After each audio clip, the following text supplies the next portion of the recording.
você está entrando na área de transferência da Gigahertz. Esse é o 476º episódio do podcast, que conta com o patrocínio da Firmou Consultoria e com o apoio dos mais detensos, nossos clientes Platinum, que nos apoiam lá em gigahertz.fm/apoio e que estão ouvindo a edição sem edição. Hoje foi um festival de bugs. Meia hora, quase meia hora, só falando de bugs, para quem gosta desse assunto, mas teve também pesquisa de segurança usando IA, sem ser o Mythos e outras coisinhas. Eu sou o Guilherme Rambo e junto comigo aqui estão Marcos Mendes e Giva. Tudo beleza? E aí? Tudo certo. Beleza. Recém-chegado da terra do Giva. Passei. Olha só. Um dia a mais até do que eu esperava no Rio de Janeiro. Eu ia chegar embora no mesmo dia, no dia seguinte, sei lá. Falei, não, vou ficar, mas eu ia chegar. Cheguei na sexta pra ir embora no sábado. Mas aí foi pra ver a conferência lá de IA. Falei, quer saber? Se já tô com a credencial aqui, tem um monte de coisa pra ver, vou alugar um hotel mais um dia. Aí eu fiquei até domingo. Eu tinha falado pro Arthur, nem vai dar pra desencontrar, né? Que eu vou ficar só no sábado. Então, aí, domingo eu saí de lá, passei nos lugarzinhos que eu queria conhecer e zarpei de volta. Show de bola. Quis esperar Shakira, não? Cara, graças ao Cosmos não teve esse show junto dessa conferência, porque senão teria sido o absoluto caos para conseguir Uber da Barra pro resto da cidade, indo e voltando. Uma pequena correção na sua frase. Um Uber da Barra para qualquer lugar da cidade já é um caos. Anyway, qualquer dia da semana, qualquer horário. Agora, com o show da Shakira, eu acho que tá um pouquinho pior. Então, assim, não, ainda bem que não foi. E fecha, né? Copacabana tinha os avisos lá, vai fechar tipo às 4 da tarde, não nem pra passar. Né? Mas até um hotel e assim, impossível de pegar. O meu hotel, até falei pro Rambo, tava uma turma do K-pop lá, que tinha um ginásio perto do hotel. Farmaí? Como é que chama esse ginásio? Farmaí Arena? Já mudou de nome tantas vezes que eu não sei mais.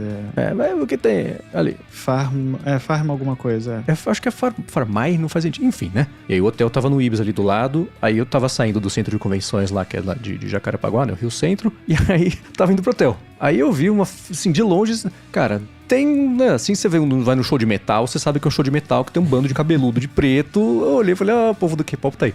Aí eu vi quem que era e mandei pro Rambo. Falei, esse maluco aqui é famoso? O Rambo falou, mas não sabia que ele tava aqui, né? O Rafa deve ter comentado que é porque ele fica de olho nos shows que vai ter, mas a gente é bem seletivo. Inclusive, se alguém estiver vendendo ingresso pro show do BTS, manda pra mim, por favor. Que o Ticketmaster não deixou a gente comprar. O nome da arena é Farmazi. Farmazi, exatamente, né? Mas aí você já tava ruim de ficar no hotel lá com só a turma do K-pop. Imagina com Shakira, todo mundo junto ali.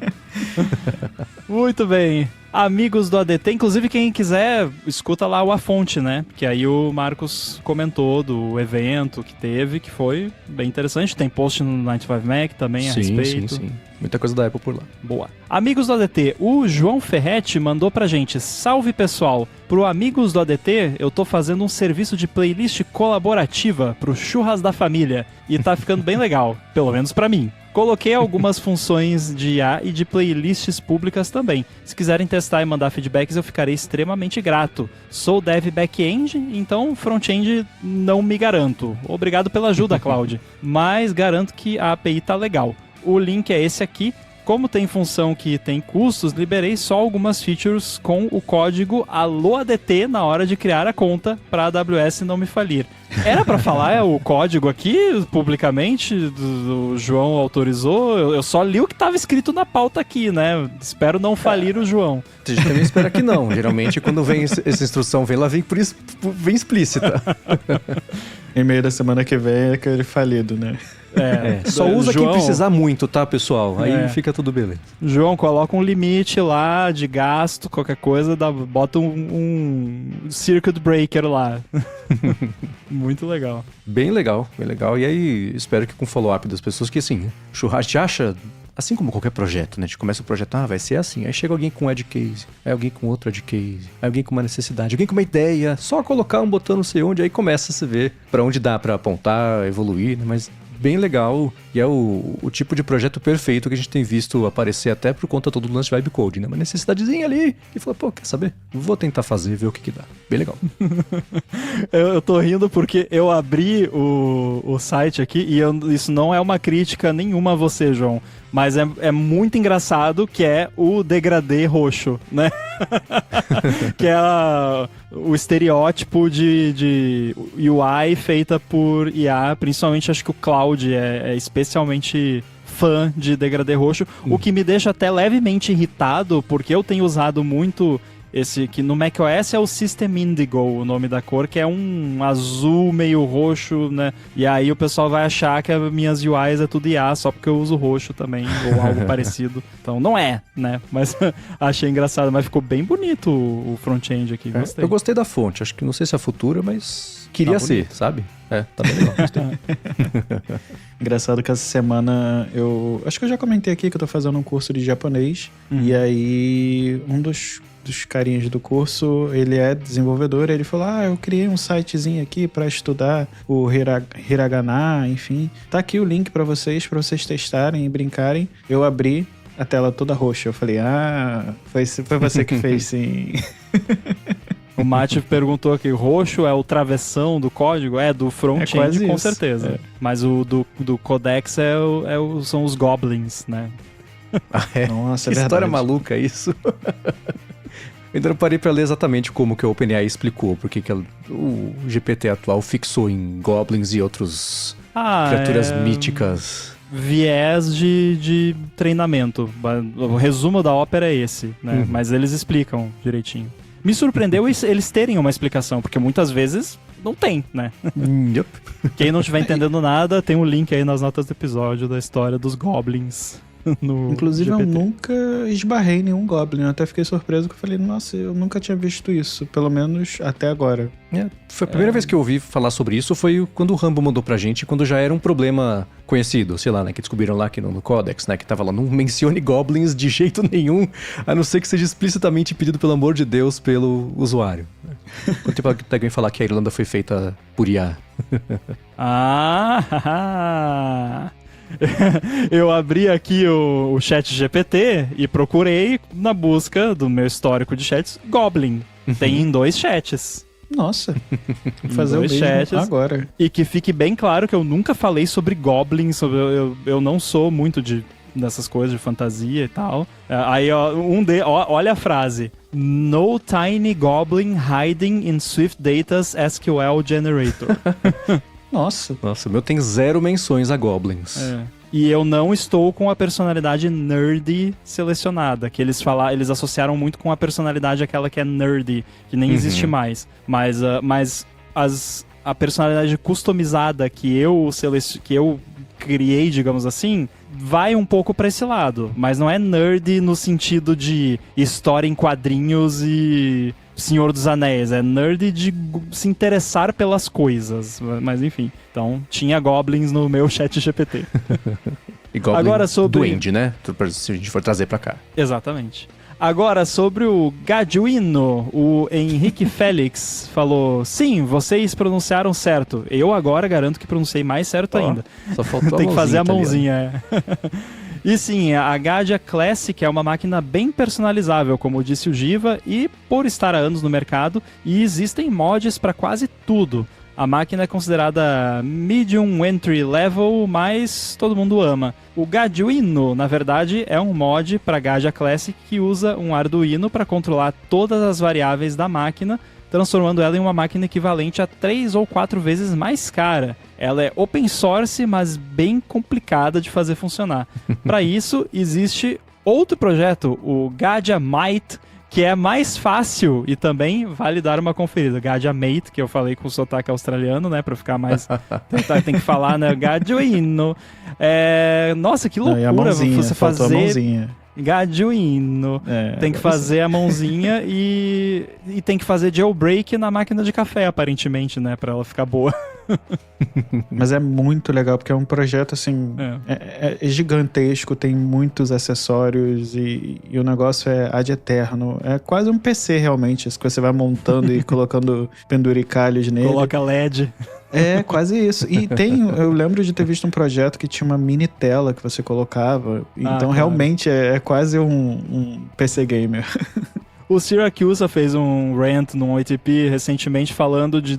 Gente, para de colocar tela em tudo. Por que tudo tem que ter tela? Tipo, você compra uma GPU que vai ficar dentro do CPU do case lá, do gabinete, e tem uma tela OLED lá dentro, que ninguém vai nem ver. O que eu acho legal é tela que tem bateria externa, né? Até na tomada. Meu irmão tem umas dessas, assim, que mostra como é que tá o throughput. Assim, é uma legal, é uma bobagem. Assim, né? Quem se informar com isso é bom. Se você tá na correria, você precisa colocar lá pra carregar o computador, você vê se esse cabo é melhor, se essa entrada... Tudo bem.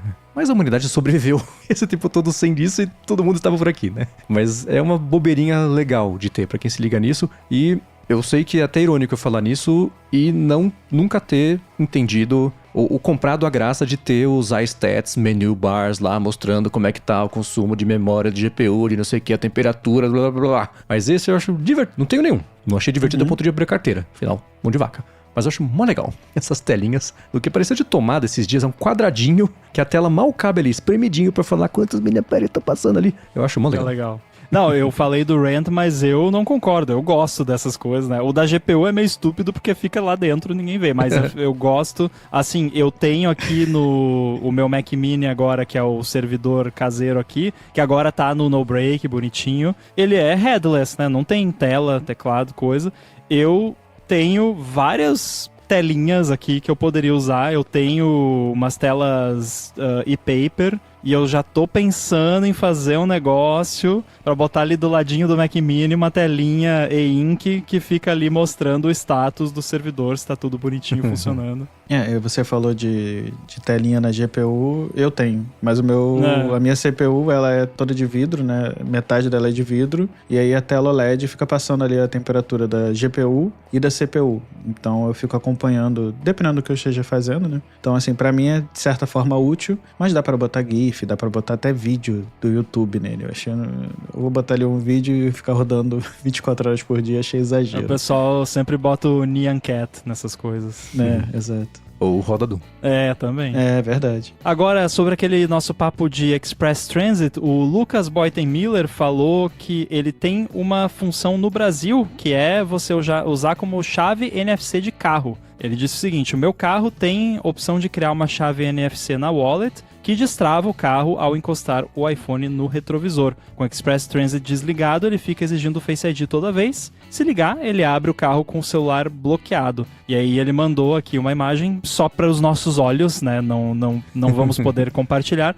Mas aí eu lembrei também que a fechadura, por exemplo, aqui que eu tenho da cara, também tem essa função. Então você habilita tanto no Apple Watch quanto no iPhone, e aí você consegue chegar em casa, acabou a bateria do iPhone, você consegue destravar a porta com o iPhone sem bateria e também consegue destravar com o Apple Watch sem precisar desbloquear. Eu não sabia que uma funcionalidade estava ligada à outra. Pra mim eram coisas separadas. Então, eu tô até surpreso, porque deveria, né, ser coisas separadas, mas enfim. Até porque uma envolve pagamento e a outra não, mas interessante, bom saber. Aí o Mate perguntou aqui, será que dá pra hackear se o carro for da Visa?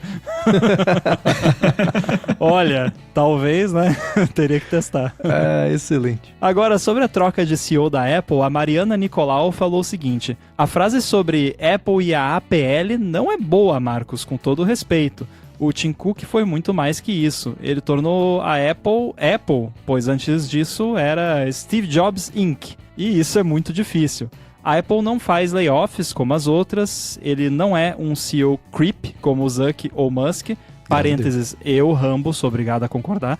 A Apple também mantém os programas de DI, mesmo no governo Trump. Ele é o único CEO que se declarou gay publicamente. Ninguém foi salvo por um smartwatch da Samsung. Zero polêmicas na parte pessoal, assédio, nada. Não deixe sua frustração pessoal com o Apple Intelligence apagar 15 anos de uma bonita, não perfeita história. Bom ponto. Bons pontos. Isso é porque eu comentei na semana passada que eu tava pensando no artigo que o título seria, que eu espero que o John Turner seja tão bom pra Apple quanto o Tim Cook foi pra AAPL, que é a ação da Apple. E primeiro, né? Eu não escrevi esse artigo. Era a ideia. E isso já é um sinal. E assim, esse é o título, é ter o contexto. O contexto é tudo que a gente comentou aqui a respeito de que o Tim Cook, quando a gente analisa, quando falam sobre ele, assim, dá pra voltar a escutar o episódio, mas o resumo é, quando falam sobre ele, a primeira coisa é sempre o quê? Sempre o quê? Ah, ele é o cara que fez a ação da Apple ir de tanto pra tanto, subiu não sei quantos graus de magnitude. Ninguém fala sobre os produtos que aconteceram na época dele, os serviços, a saúde, etc, etc. E a gente até observou, por isso a Apple colocou isso no press release, pra tentar direcionar sobre o que as pessoas vão falar quando comentam a respeito do Tim Cook, né? E tem coisas aí que ela falou assim, que bom que ele fez o mínimo de não ser creepy, de não ter abuso, não ter assédio. O Sam Altman também, ele é público, ele fala sobre o marido dele, que eles têm um bebê, então exatamente exclusivo, mas e nem é frustração pessoal com o Apple Intelligence pra pagar 15 anos de uma história bonita. Zero. Na verdade, é mais piada do que frustração a esse ponto, o Apple Intelligence, porque o mundo inteiro está muito bem servido de IAs sem isso, né? E o contexto que a gente conversou na semana passada, além do que teria sido o título desse post, eu achei que ele tivesse deixado claro que, assim, a gente vê todo o resto dos benefícios que ele trouxe, mas eu ainda acho que o foco dele, junto de tudo de positivo que veio, foi, sim, proteger a Apple como um negócio. E o que eu espero que aconteça agora com o hardware mais no comando é que a gente veja esse mesmo crescimento de 14 vezes de hardware que a gente viu nas ações com todo o resto, né? E junto disso, a gente até viu nessa semana também tanto vazamentos quanto as cartas de comunicações de John Turnus falando só sobre serviço. Porque foi tão forte o pêndulo pro lado da discussão do hardware que a Apple falou, pera. John Turnus gosta de Apple TV, John Turnus gosta de assinaturas, John Turnus gosta de... né? Pra poder equilibrar um pouquinho disso, né? Mas se durante o que eu falei na semana passada não deixou óbvio que o Tim Cook, além de ter crescido e de ter trazido a Apple para esse valor de mercado que ela tem, todo o resto aconteceu também? Sim, Mariana tá 100% certa que foi isso. O título dessa matéria que eu não escrevi, ele era redutivo e provocador de propósito, mas claro que o contexto, ele seria tão importante quanto, ou mais importante, como geralmente é, do que o título. Mas claro, obrigado, Mariana, por ter mandado esse feedback, pra gente poder falar um pouquinho mais disso e eliminar essa impressão errada que eu deixei, sem dúvida. Tem essa nuance que é importante. E eu gostei muito de algumas coisas que a Mariana apontou que a gente realmente esquece, assim. E que, assim, honestamente, se eu for falar a minha opinião direta, não é nada mais que a obrigação. Mas, assim, realmente, nenhum caso de assédio, de tretas, assim, qualquer pessoa poderosa, bilionária, famosa, tem algum escândalo. Tim Cook... o escândalo, entre aspas, foi a revista lá tirar ele do armário contra, né, sem a permissão dele, o que no fim acabou que ele resolveu, né? Foi um âncora de jornal de TV num tipo dessas roda redonda, não? Como é que chama? Roda redonda. Roda redonda? Roda viva? Roda viva. Obrigado. Que alguém falou, não, o Tim Cook, inclusive, ele já é famosamente, né, já se assumiu, etc, etc. E você vê todo mundo olhando em volta, não, do que você tá falando. Tipo, é óbvio que todo mundo sabe, mas está no ar, ele, gente, cometi uma gafe aqui, não, vai ter um subset só dos ouvintes que vai entender essa referência. Então quer dizer que o Tim Cook é o Agnaldo Timóteo dos Estados Unidos. Vocês não vão entender, mas tem um monte de gente ouvindo que vai entender. Vai ter um link nas notas do episódio pra quem não entendeu. Eu mando pra você, Marcos. Aí aconteceu isso na TV, ao vivo, numa Bloomberg TV. Sei lá, não lembro qual que foi mas foi ao vivo, num canal de negócios. Aí deu, sei lá, na minha cabeça foram 2-3 semanas, não sei se passou um dia, se passou um mês. Mas depois disso, aí teve a matéria da capa de revista do Tim Cook falando, com a carta e ele falando, né, sobre como ter nascido gay, foi o melhor presente que Deus deu pra ele, etc, etc. É uma carta que a gente deixa aqui na descrição também. E aí, daí pra frente, morreu o assunto, né? Claro que tem gente que ainda usa isso como uma arma, que tem gente imbecil no mundo, mas na CNTP foi uma coisa que, foi um assunto e passou e beleza. Não, é que não é um escândalo, né? Mas eu fui obrigado a mencionar, porque senão alguém ia falar, não, mas teve isso. Não, isso não é um escândalo. Escândalo foi o que a pessoa fez, não ele, né? Mas enfim, é bem interessante isso mesmo e realmente não é um creep, né? A gente conhece histórias dele ser um líder bem incisivo, né?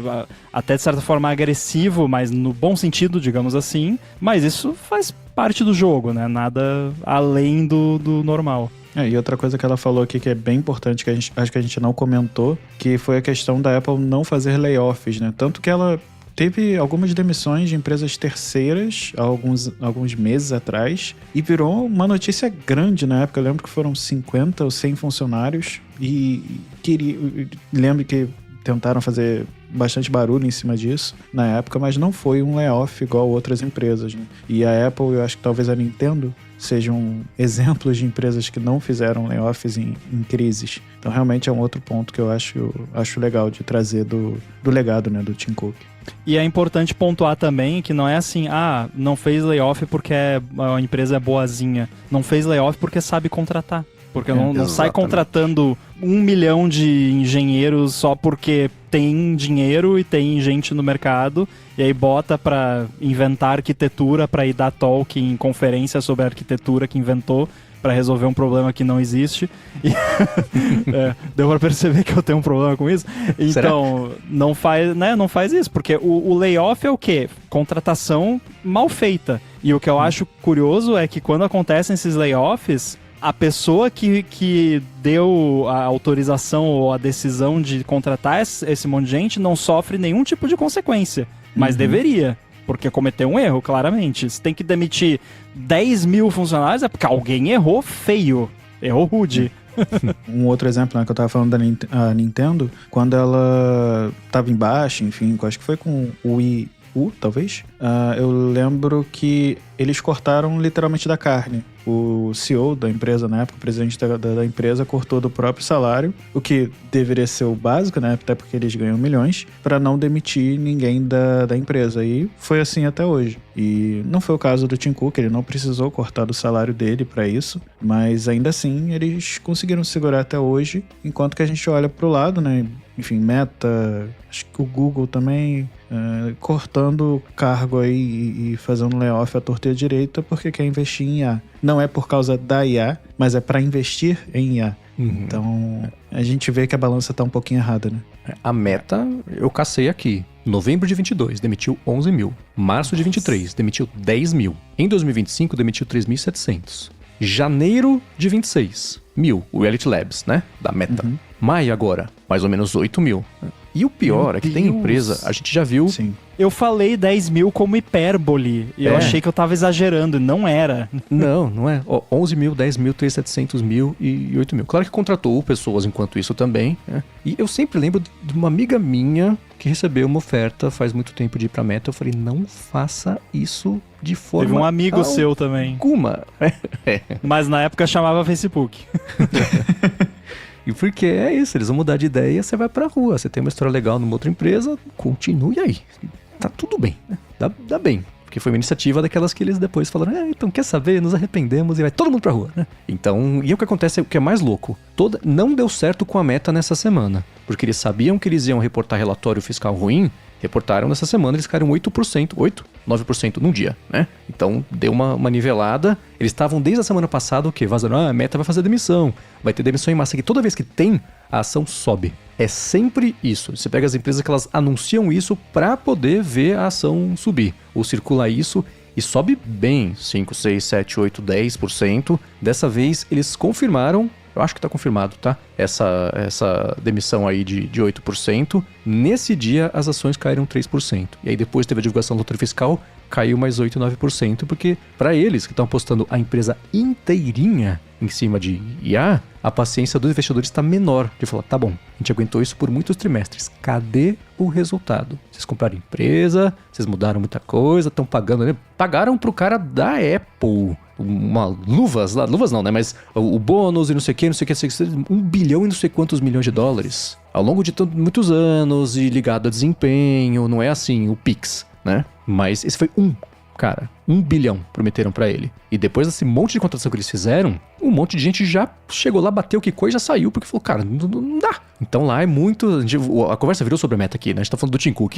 Mas pra mostrar... Isso só reforça o quê? O ponto de que a Apple, mesmo durante a pandemia... Quando teve aquela loucura de contratações toda do mercado inteiro, a Apple ficou pianinho, fez o que ela precisava fazer. E tudo bem que ela estava distraída fazendo o carro, né? Mas ainda assim, por bem ou por mal, a coisa ficou sob controle, né? E toda vez que o assunto era layoff, o próprio Tim Cook falou assim, layoff ele é a última opção que a gente vai considerar fazer aqui. Teve sim layoff de terceirizadas que prestam serviço para a Apple, faz parte do... Mas assim, as pessoas que estavam lá, para quem a Apple tem essa responsabilidade mais direta, essas dormiram um pouquinho mais tranquilas do que quem estava com esse distanciamento. Isso sim, é uma coisa 100% de liderança e a responsabilidade, o ônus e o bônus acaba indo pro Tim Cook, né? Isso com certeza. E acaba sendo mais fácil, não tô tirando nenhum mérito, porque é mérito totalmente fazer isso, porque acaba sendo mais fácil quando, você tem grana, né? Porque não falta grana pra Apple, mas 2, porque você sabe quem contratar, você contrata certo. Porque a Apple realmente não é uma empresa que sai contratando adoidado qualquer um que... tem no currículo ali desenvolvedor, Objective-C, Swift, contratado. Não é assim. Eles têm... não é uma empresa fácil de você ser contratado. Então, realmente, quem acaba indo parar lá é valorizado e eles têm essa cultura de não, você tá aqui, a gente quer que você fique aqui, né? Só vai sair se você fizer alguma besteira muito grande, né? Ou que nem o Tim Cook disse, em último dos últimos casos, né? Então faz muita diferença não sair se você contratar 10 mil pessoas errado, você vai ter que demitir 10 mil pessoas daqui a um tempo. Exato. Não à toa que no projeto do carro que foi cancelado, a galera foi remanejada para outros projetos e não demitida. E agora, de novo, estão falando que o Vision Pro está sendo engavetado e a galera novamente foi redistribuída dentro da empresa, né, principalmente para a Siri, o que, de novo, é um bom sinal para quem está lá dentro. Porque você olha, meu produto vai acabar. Beleza, amanhã eu tô na rua. Se eu fosse da Meta, de novo, voltando para Meta, mas enfim, se fosse um produto da Meta, como foi o caso do Metaverso, era praticamente certo que você estaria na rua. E isso então, é cultura. É cultura exato. Que vem desde os primórdios, desde a época do Steve Jobs. Porque quando foram fazer o iPhone, não contrataram um monte de gente de fora para fazer o iPhone. Vamos contratar especialistas em mobile phone. Não. Chamaram lá, tem você aqui, você sabe fazer um teclado? E é isso, né? E aí juntou a galera e fez. E aí com o resto também assim. E aí você começa a pensar no macro, esse monte de gente que estava trabalhando em carro, que foi trabalhar em outras coisas, primeiro, trouxe um monte de conhecimento do negócio do carro, que pode parecer completamente inútil, porque o cara vai trabalhar no iPhone, o que o negócio do carro vai saber? Pode ter algum sensor que eles estavam estudando para colocar no carro, que existe uma versão miniaturizada, dá para botar no iPhone, fora que a pessoa traz toda a cultura da empresa que ela já tinha absorvido e continua trabalhando na mesma cultura, por mais que seja em outra área da empresa. Não é, precisamos melhorar a carangueja, vamos contratar especialistas em caranguejas. E aí vai lá e contrata a pessoa que não entende nada da cultura da empresa, não tem nenhum conhecimento de como realmente as coisas funcionam ali, e aí as coisas não funcionam. E aí demite depois. E esse é um dos motivos também pelo qual a Apple não é de comprar muitas outras empresas, justamente por causa desse choque cultural, né? Eu lembro já de ter visto alguma matéria, não lembro inclusive se foi no 95 Mac, falando exatamente sobre isso, que ela evita comprar outras empresas por causa desse choque cultural e tal, de você trazer um time que tem outra cultura, outra cabeça para dentro da Apple e essa galera ter que aprender como funciona a Apple, como é a cultura da empresa, leva tempo. Então essa adaptação é um choque muito grande, né? Com certeza. Agora, outro choque é a quantidade de app que o pessoal tá mandando pra App Store, né? Sobre o nosso papo lá de apps vibe codados na App Store, o Marcelo Lopes mandou o seguinte: já enviei alguns apps para revisão na Apple e nunca tinha passado por isso. No meu último app, eles solicitaram um vídeo em link de cloud mostrando o funcionamento do app, cadastro de usuário, principais funcionalidades, exclusão de conta, etc. Isso é normal ou uma nova exigência devido ao boom do vibe coding? Sempre achei que essa validação fosse feita diretamente por eles, usando uma conta de teste para a revisão. E aí, inclusive, o Marcelo mandou um link aqui do app, que eu estou, inclusive, abrindo neste momento aqui, só para dar uma olhadinha como é, e que é sobre gestão financeira. E eu já vou adiantar aqui, Marcelo, não é por conta do negócio de vibe coding, porque isso é uma prática comum até da Apple. Eu não sei por que no seu caso específico eles pediriam isso, mas geralmente é assim, a pessoa que fez a revisão do app não conseguiu entender exatamente como funciona o app. E aí eles pedem pra você mandar um vídeo pra eles verem o app funcionando e meio que como se fosse um tutorial ali, seguir passo a passo. Acontecia isso às vezes na época da firma, porque o app só tinha em português e não tinha versão em inglês e você não sabe quem vai fazer a revisão do app. Muitas vezes não fala português. Às vezes eu até acho que eles têm uns revisores que conhecem outros idiomas e tudo mais, porque a Apple é muito diversa e quando você submete o app, a App Store sabe qual é o idioma principal do app, então de repente eles tentam rotear, mas acontece. Então aconteceu algumas vezes da pessoa não entender o app e pedir um vídeo do app funcionando. Eu sei que isso acontece também com apps que mexem com hardware, então precisa de algum acessório de hardware que obviamente a Apple não vai ter, né? Você não vai mandar pra eles. Aí eles pedem também pra você mostrar um vídeo, e aí é um vídeo mesmo, né? Capturado com uma câmera do app ali rodando no iPhone e do device que ele se comunica funcionando junto, pra eles entenderem como o app funciona. Então, provavelmente não tem nada a ver com o Vibe Coding, só é curioso eles terem pedido pro seu app especificamente, que não me parece ser um app tão complicado, né? Mas de repente, sei lá, eles queriam ver ali como que ele fica com dados reais, não sei. Mas não se assuste. Bom, o Giva eu sei que nunca passou por isso, porque ele já me contou em segredo.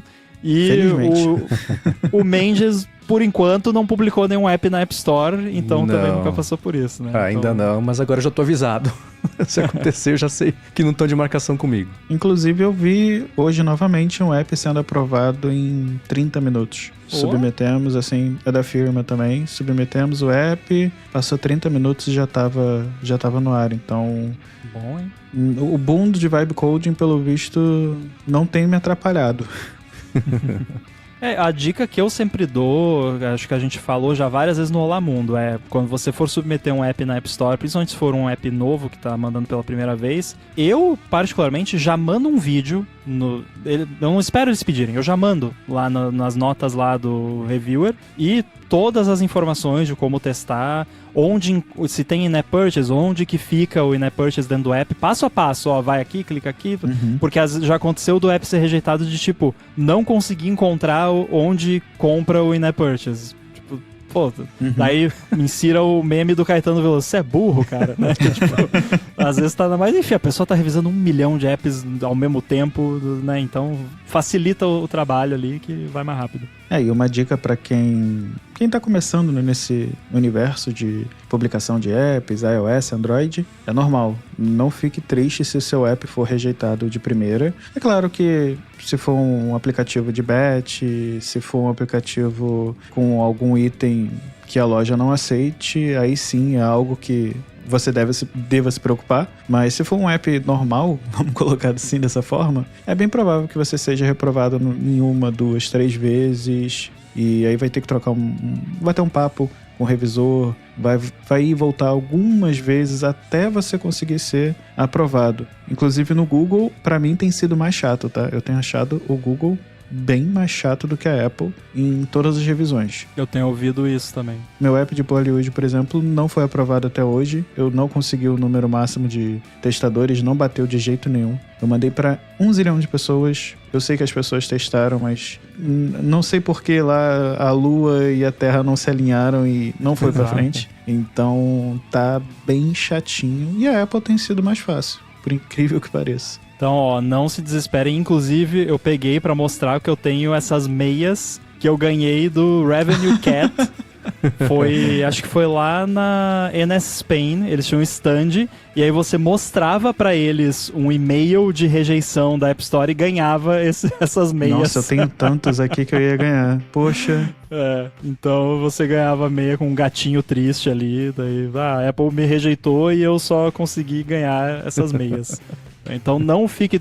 Eu acho que era uma conferência de desenvolvedor Apple, eu acho que não teve um lá que não ganhou um par de meia, porque todo mundo tinha um e-mail de rejeição pra mostrar, então não se desespere, é comum, normal. Agora, ainda sobre vibe coding, o Eduardo Papa falou o seguinte: fico ouvindo os podcasts e até mesmo vocês falando sobre isso, e teoricamente, eu que não tenho programação na veia, poderia, teoricamente, escrever um programa para macOS para meu uso pessoal? Ou seria apenas aplicativos web e bem básicos? O que eu estou querendo seria um app específico de cálculo de esquadrias. Existem vários no mercado, inclusive trabalho numa plataforma online de um sistema, mas aqui no meu bastidor gosto de coisas instaláveis. Será que vale a pena tentar um app nessa vibe aí? E aí? Eu acho que, sem dúvida, por 2 motivos. Primeiro, aquilo que a gente já comentou aqui sobre você vai poder fazer exatamente para a sua necessidade que nenhum app do mundo, por mais bem intencionado que ele seja, vai fazer igual. A segunda coisa é você tirar a dúvida, será que dá para eu fazer o app? Provavelmente sim, né? É claro que devs mais... Quem tem, como é que você falou aqui, programação na veia, vai se dar melhor do que quem não tem. Eu não tenho, funcionou pra mim. Então, e você, por escutar pelo menos o ADT há muito tempo, porque a gente sabe disso, e você gosta o suficiente pra ter vindo de Minas, dirigindo até aqui pro nosso encontro, a gente nunca vai esquecer disso, que foi uma coisa super legal, você já tem um pouco de familiaridade a mais com tecnologia do que a média populacional do globo. E persistência também, claramente. Exatamente. Inclusive, ele tá no chat online agora. Ele entrou minutos antes da leitura de e-mail. Ele sabia já tava programado já o horário. Então, eu acho que vale sim. Claro que devs mais experientes eles conseguiriam talvez fazer o app melhor e mais rápido. Mas você vai fazer o app como você quer e vai descobrir uma coisa, não vai bater cabeça, a primeira vez vai ficar ruim, aí você vai tentando. Se for igual ao meu caso, você vai deletar o projeto inteiro e falar, dane-se. Aí no dia seguinte você vai abrir de novo, você vai começar de novo, sabendo um pouquinho melhor a mexer, e aí ele vai ficar, aos pouquinhos você vai dourando ele pra fazer. Então, tudo que você descreveu aqui é o caso perfeito de uso, eu acho, para quem tem interesse por essas ferramentas todas. Porque você sabe que elas existem, você tem um caso de uso específico, uma necessidade sua, que você vai saber muito bem medir se tá suprida ou não, e você tá com uma vontadezinha de mexer. Então vai lá e faz, sabe? Melhor motivo, vontade. Exato. Exatamente. E eu acho que assim, pra galera que sabe programar, desenvolver, não é só vibe coding, acaba sendo muito uma programação assistida. Eu li esse termo essa semana e achei interessante, acho que combina muito para quem sabe programar e tem usado essas ferramentas. Porque vibe coding você nem olha o código e tá tudo bem, não tem problema nenhum, você tá criando ali e tá pedindo pra IA fazer pra você. E quem desenvolve pode fazer a mesma coisa e olhar o código para tentar entender, para ver se ficou bom, para corrigir um bug mais rápido ou não. Então, assim, eu não vejo problema nenhum. E às vezes a sua necessidade é a necessidade do outro. Não tô dizendo que você vai ficar rico com esse aplicativo, longe disso. Quem dera que fosse assim, mas às vezes a sua solução ajuda um amigo seu ou outra pessoa, e aí você daqui a pouco publica esse aplicativo, vai passar por todos esses problemas que a gente acabou de falar na loja, mas eu acho que vale a pena, vai aprender bastante, vai aprender muito sobre IA também, como conversar com a IA para você chegar ao ponto que você precisa, ao que você quer, e isso vai te ajudar em outras coisas na sua vida, porque... Enfim, IA tá aí, a gente vai continuar usando, eu acho que não tem volta. Então, pelo menos aprender alguma coisa você vai. Seja programação, seja alguma coisa de IA.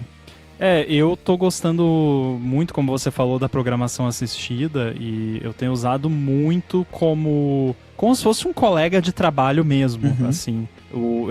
Recentemente eu descobri, porque eu já sabia que existia, nunca tinha clicado no botão de agents lá do GitHub, que eu até mandei alguns exemplos pra vocês, que eu peço pra ele, procura uma issue aberta aí de um bug e analisa, encontra qual é a causa do bug. E nisso eu já resolvi uns 3, 4 bugs do AirBuddy que estavam abertos há séculos, que eu nem falei pra ele qual bug, eu falei, olha as issues abertas e escolhe. E ele escolheu, não sei se é aleatório, não sei qual foi o critério, mas enfim.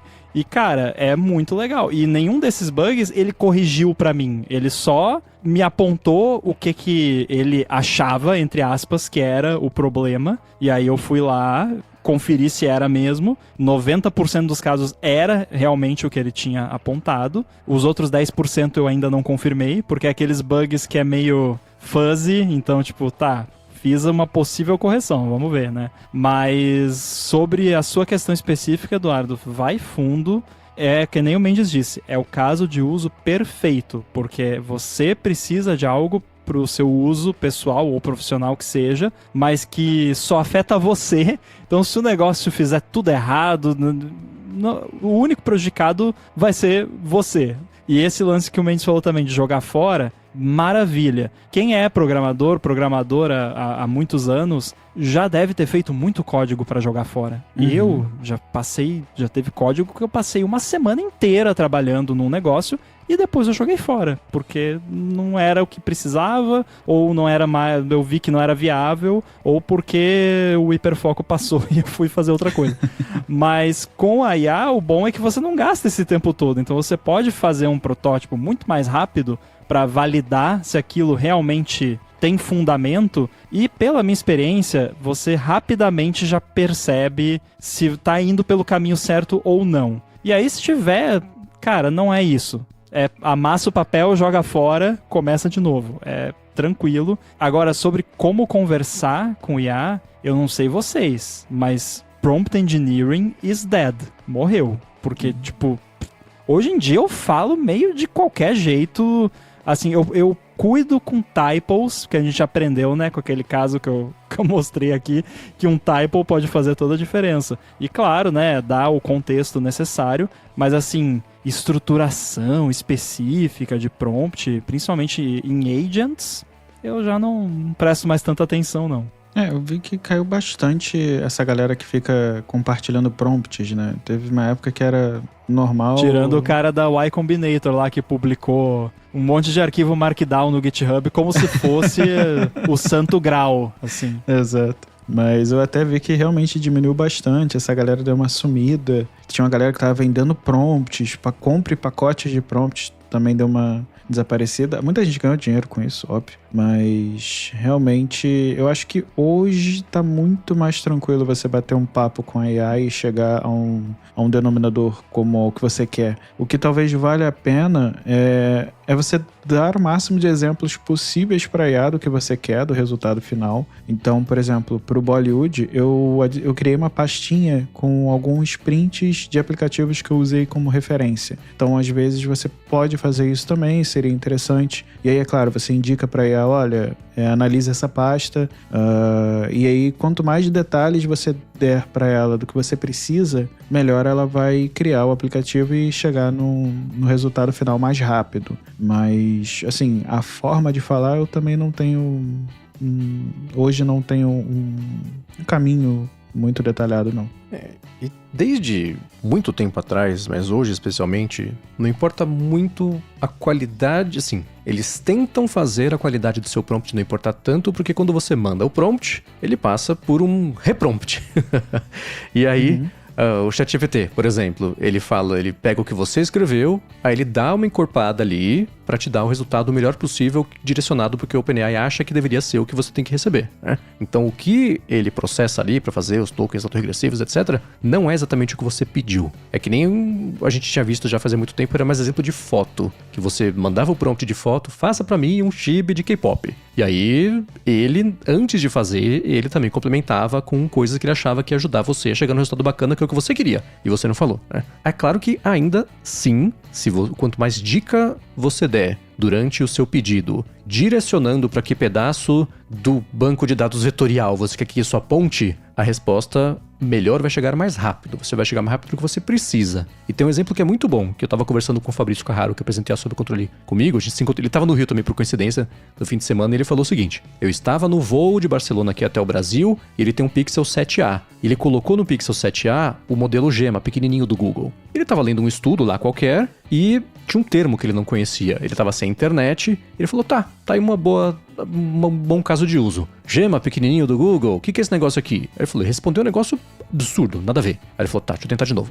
Eu estou lendo um estudo que é disso, aqui um pedaço do estudo, ele fala sobre isso, tem esse termo aqui, dentro desse pedaço aqui, desse contexto, o que tem a maior chance de ser, o que esse negócio significa? Aí ele respondeu certo. Isso quer dizer o quê?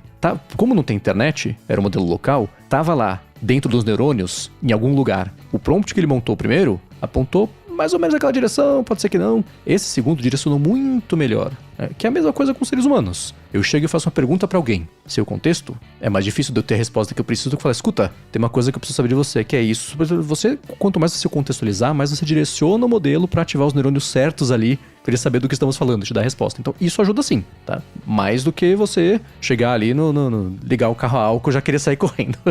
Você esquentar um pouquinho antes vai melhorar. Mas é claro que quem transforma engenharia de prompt nessa ciência pra vender curso no LinkedIn? Não. Esse é o mesmo tipo de pessoa que dá o nome, a conotação ruim ao termo vibe coding, ao termo IA. Não é exatamente por aí, mas claro que importa. Quanto mais você se esforçar pra pedir, mais direcionada, melhor, mais rápido você vai chegar na resposta que você quer, que você precisa. Lembrando de checar sempre, etc. Essa parte todo mundo sabe, né? Mas não é que a engenharia de prompt morreu, mas ela talvez não seja mais tão importante quanto era, porque existe já um trabalho grande aí que as empresas estão fazendo para tentar nivelar um pouco, mesmo que não tem muito a manha de perguntar, para complementar e deixar mais próximo da resposta. Isso sim. A engenharia de prompt é importante se você vai usar um modelo cru, assim, tipo, tô criando um app que vai usar o Foundation Models para fazer uma tarefa. Aí você vai precisar fazer engenharia de prompt, que aí você vai precisar realmente fazer vários testes até conseguir chegar no que resulta na melhor resposta.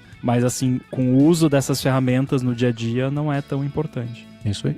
Uma última dica que eu lembrei agora, que eu abri aqui o projetinho do Bollywood, uma coisa que eu recomendo é todas essas regras iniciais da aplicação você criar num arquivo Markdown. Eu não sei, eu acredito que a IA consiga ler sim o arquivo TXT, mas dá uma procuradinha em arquivos Markdown, como você cria, enfim. Quanto mais você deixar esse arquivo bonitinho, inclusive você pode pedir até para uma outra IA para te ajudar a criar esse arquivo e você cria tópicos, né? Por exemplo, no meu aqui do Bollywood, eu lembro que eu fui em alguns detalhes que talvez você não precise, mas eu falei sobre a arquitetura da aplicação, quais as tecnologias, qual back-end que eu ia utilizar, qual que eu não ia, as funcionalidades. Então eu fui descrevendo tópico a tópico nesse arquivo. Dei um arquivo aqui de mais ou menos 64 linhas, então foi uma descrição bem grande do que eu queria na aplicação para conseguir chegar no resultado final mais rápido. Então eu vi, você acabou de falar aqui no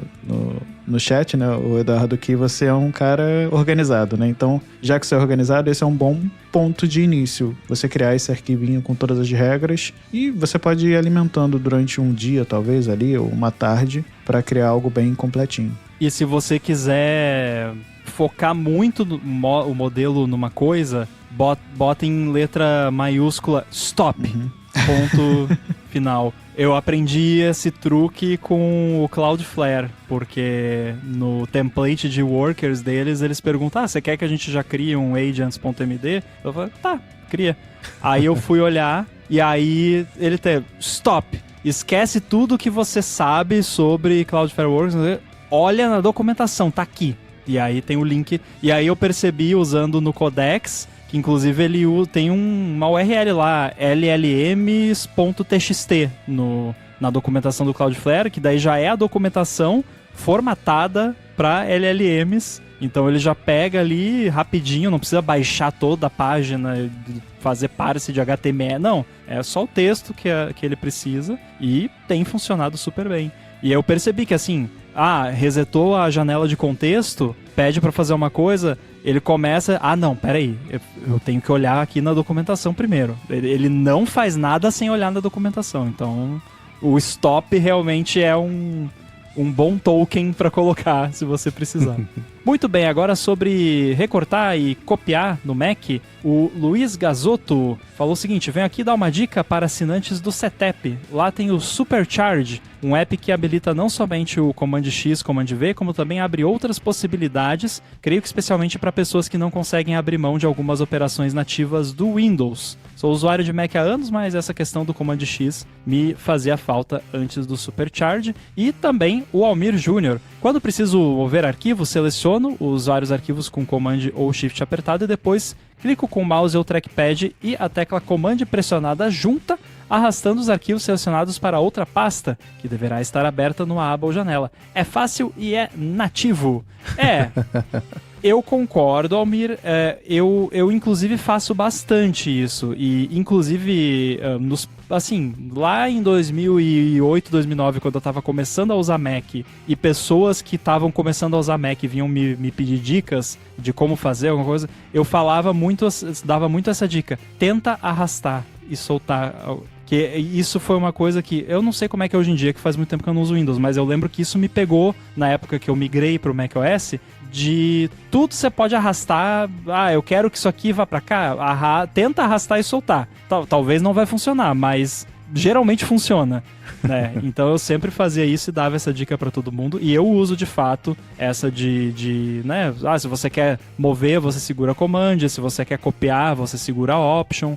Dependendo da operação, o sistema já, por default, já é o mover ou é o copiar. Mas o que eu uso muito é tipo, eu ainda não estou com uma pasta de destino aberta. Ou em outro contexto que eu vou mover. Aí eu não uso arrastar e soltar, porque eu acho mais fácil copiar, fechar a janela que eu tô, abrir o destino e aí Command Option V para mover, nesse caso. Eu, particularmente, nunca senti falta do Command X. Teve alguém até que mandou um feedback falando do Command Option V, mas a gente já tinha mencionado, né?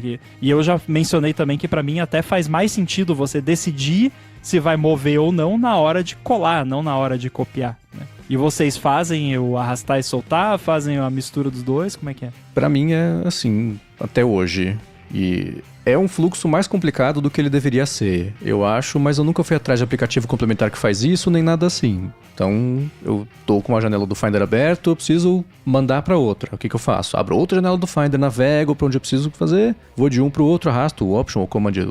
Meu dedo sabe, eu não sei como é que eu faço pra arrastar. E foi por isso que eu criei aquilo que eu falei, que é um jeito meio complicado, que eu tenho a minha pasta de arquivos locais, de edições que eu tô fazendo. Criei um atalho, um alias, pro meu HD externo, para poder navegar na sequência de colunas lá, que eu navego por colunas no macOS, né? Então eu tô na minha pasta local, vou pro atalho pro HD externo, tá na coluna do lado. Na coluna do HD externo, eu criei uma pasta do atalho pra coluna do HD, pro local de novo, porque pelo Audition é mais fácil fazer isso, que ele tem uma outra complicação pra navegar. Mas até hoje eu faço assim também. Então eu não uso abas no Finder, nunca consegui me dar bem com abas no Finder. Pra mim é muito estranho, é travado, não vai. No dia da loucura, eu tenho 18 janelas do Finder abertas, pelo menos metade é a mesma pasta, sabe? Eu que depois eu tá aqui, aí vai. Eu abro aqui, ó, central de controle, Command Center, Control, sei lá como é que chama esse negócio, Mission Control. Cara, fica a janela tudo pequenininho do lado da outra, assim, no dia do caos é assim. Aí dá aquela satisfação no fim do dia, Command www, vai fechando tudo bonitinho, trazendo pra frente, é uma maravilha, sim, né? Dá um alívio. Mas pra mim, administração o Mac, eu nunca achei o jeito certo de administrar janelas do jeito eficiente. Então, o caos impera. E abas, eu já tentei me forçar a usar a aba, eu não consigo. Daqui a pouco, a hora que eu percebo, eu já tô com a aba aberta e 3 janelas iguais da dessa aba aberta em lugares diferentes. Não funcionou. Então, eu abri falência de administração e deixo o caos imperar mesmo. E é o pedaço mais confuso do meu workflow, é lidar com as janelas e pastas e as não abas do Finder de longe. É frustrante, mas quem tem tempo pra lidar com isso, sabe? Então é assim mesmo. No meu caso, eu uso janelas e abas. No dia do caos é tudo. Eu também. Depois que eu aprendi a usar a aba no Finder, entrou muito assim no meu fluxo, justamente por causa desse arrastar com o Command, né, para você cortar e colar em outra aba. Eu acabei aprendendo a usar a aba por causa disso. Eu vou direto na abinha que tá ali aberta e já faço todo o processo. Mas no dia do caos eu tenho aba, tenho pasta, tenho de tudo. Eu uso até o download como pasta de área de trabalho. Então vira tudo. Inclusive eu uso o download aqui minimizado, é aquele que abre uma janelinha bonitinha com todos os ícones, né? Eu uso bastante isso também. Mas eu, apesar de ter falado na semana passada que nunca tinha procurado um app que fizesse o Command X, eu até falei, não, vou procurar, vou instalar. Mentira, até agora não instalei, então tô devendo também. E uma das minhas coisas favoritas também, que é desde os primórdios de quando eu comecei a usar Mac, é a possibilidade de você poder cancelar uma operação de arrastar pressionando a tecla ESC, que é algo tão besta, mas que eu lembro, na minha época que eu usava Windows XP, sei lá, não era tão simples assim. Você tinha que, tipo, arrastar de volta pro lugar, porque senão você ia soltar, né? E também uma dica pra quem não tá acostumado a usar as abas, mas se você tem várias pastas abertas em abas no Finder, você não precisa abrir a outra aba para arrastar o arquivo ali. Você pode só arrastar para cima da aba e soltar. E aí segurar o Option se quiser copiar e tudo mais. E aí eu quero fazer um quiz com vocês para ver se vocês conhecem terminologia de UI de macOS. Vocês sabem como que a Apple chama esse comportamento de... Acontece em vários lugares no macOS. Por exemplo, você está arrastando um arquivo e aí você para ele em cima de uma pasta, espera um pouquinho, aí a pasta dá uma piscadinha e abre. Como se chama isso no macOS? Como que a Apple chama isso? Deve ser um nome divertidinho, mas eu pensei em targeting. Não faço a menor ideia. Spring Loaded. Tá, já ouvi esse termo, ok. Eles chamam de Spring Loaded Folders, mas enfim, isso funciona em botão, em aba, em janela, em um monte de coisa. Então... Inclusive, quando isso não funciona, quando tem algum lugar do sistema que não funciona, parece que tá me faltando um braço, assim. Eu fico, não, pisca! Eu quero que você pisque! Exatamente. Outra coisa que eu uso muito aqui no Finder são as etiquetas. Então, por exemplo, o Bom Dia Tech, a Era do Pixel, os podcasts, a pastinha da minha empresa é uma etiquetinha separada aqui. Então, toda vez que eu preciso, eu abro uma etiqueta dessa em uma nova aba e tá tudo por cor aqui. Eu já bato, pela cor eu já sei o que é que eu preciso. Não é nem pelo nome. Usei etiqueta. Eu não sei como entrou no meu fluxo assim muito rápido. Foi do dia pra noite. Eu também nunca usei, mas um belo dia eu vi alguém... Acho que eu vi um vídeo no YouTube sobre organização. E aí eu falei, vou testar. Ele funciona basicamente como uma pasta, né? Como se fosse uma pastinha ali no canto. Mas eu acho que por ter cores facilita muito. Então eu tenho cores bem diferentes entre os temas que eu preciso, entre as pastinhas que eu quero. E aí quando eu bato o olho eu já sei o que é. E funciona muito bem também no iCloud. Então quando eu entro no arquivos do iPhone, tem as mesmas pastinhas com as mesmas cores. Então pra mim é muito... É de rápido acesso, né? O curioso é que dependendo se você compartilhar arquivos, pastas com terceiros, dependendo do mecanismo que você usa, a etiqueta vai junto. Então fica lá a corzinha. E aí, uma curiosidade aleatória, mas uns dias atrás eu fiquei curioso de como funcionava o wallpaper do Snoopy da Apple TV. Aí eu descobri lá de onde que a Apple TV baixa os arquivos. Aí eu baixei e era um arquivo .tar, né? Um arquivo comprimido ali. E extraí e as pastas tinham etiqueta verde. Tavam... Deve ser tipo aprovado, né? E foi junto. Eu uso bem raramente a sinalização de cor da pasta, que fica aquela bolinha, né, colorida do lado ali, porque tem duas coisas que eu, desde criança, sou muito ruim em encontrar. Coisas em listas, coisas em grids. Me bota numa gôndola de mercado pra achar um produto, eu passo a noite ali, não acho o maldito produto na minha frente. Péssimo não consigo achar. Lista é a mesma coisa. Eu começo a ver a lista, primeiro item, segundo item, eu tô procurando alguma coisa. Aí eu acho que eu já tô acostumado com a lista suficiente pra fazer um skimming e passar assim.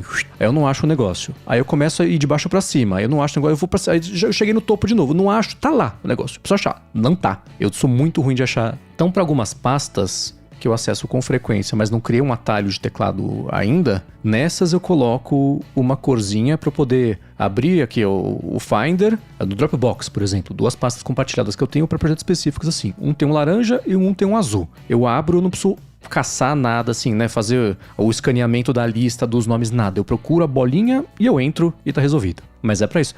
Mas o problema é o quê? Se eu tivesse uma bolinha colorida pra cada coisa, matava o propósito. Eu não ia conseguir achar a bolinha que eu preciso. Então eu tenho que usar muito cirurgicamente esse método de rápida identificação de pastas. Então pra isso eu uso. É muito raro. Eu vejo, sei lá, em WWDC, agora o macOS tem as pastas com emoji que você coloca da cor que você precisa. Eu falo, cara, quem que é produtivo nesse nível? né? Quem que é esse ser humano perfeito, imaginário, que usa desse jeito assim? A Lari, se usasse Mac, ia ser assim. Que ela faz os desenhos no iPad lá, que você fala, né? Eu acho que ela ia organizar bonitinho. Pra e estudar, até formar um desenho com o grid das pastas. Exato, de um estômago. Mas é o tipo de coisa que eu invejo. Pra mim não funciona. A Bia também faria isso. A Bia ia ter tudo cursivo, bonitinho, né? Quem escuta área de trabalho sabe. Sim. Mas então esse é o jeito que eu uso. É bem dose homeopática. E aí nesse caso a homeopatia funciona.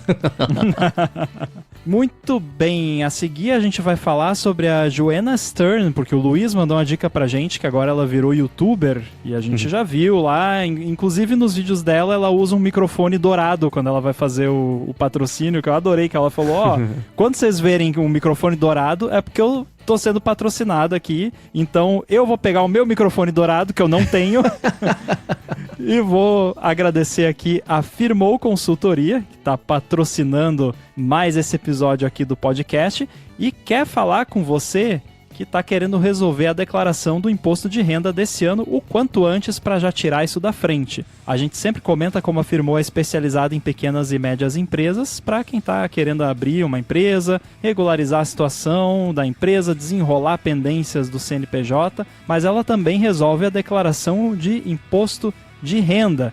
E como eles costumam brincar com a gente, quanto mais complicado, melhor. Então, independente de como está a sua situação, seja uma declaração fácil de resolver, seja aquela mais complicadinha, às vezes com pendências de anos anteriores, informação faltando, esse tipo de coisa, entre em contato com a Firmou, explica qual é a sua situação, que a Firmou vai resolver para você, assim como ela faz todos os dias aqui, não só para a gente da Gigahertz, mas para quem é ouvinte da Gigahertz também. A gente estava conversando com eles e eles contaram, por exemplo, do caso de uma ouvinte aqui do podcast que autorizou a gente a contar essa história, claro, que mora no exterior e precisava resolver a burocracia toda de regularizar isso por aqui, e a Firmou resolveu numa boa. E eu também, Rambo, uso a Firmou tanto para o CNPJ quanto para a declaração também, para não precisar me preocupar com isso. Então, se você está preocupada ou preocupado com a declaração do IR desse ano e quer deixar tudo isso na mão da Firmou para ela resolver para você, ao invés de você ter que ficar perdendo tempo com isso,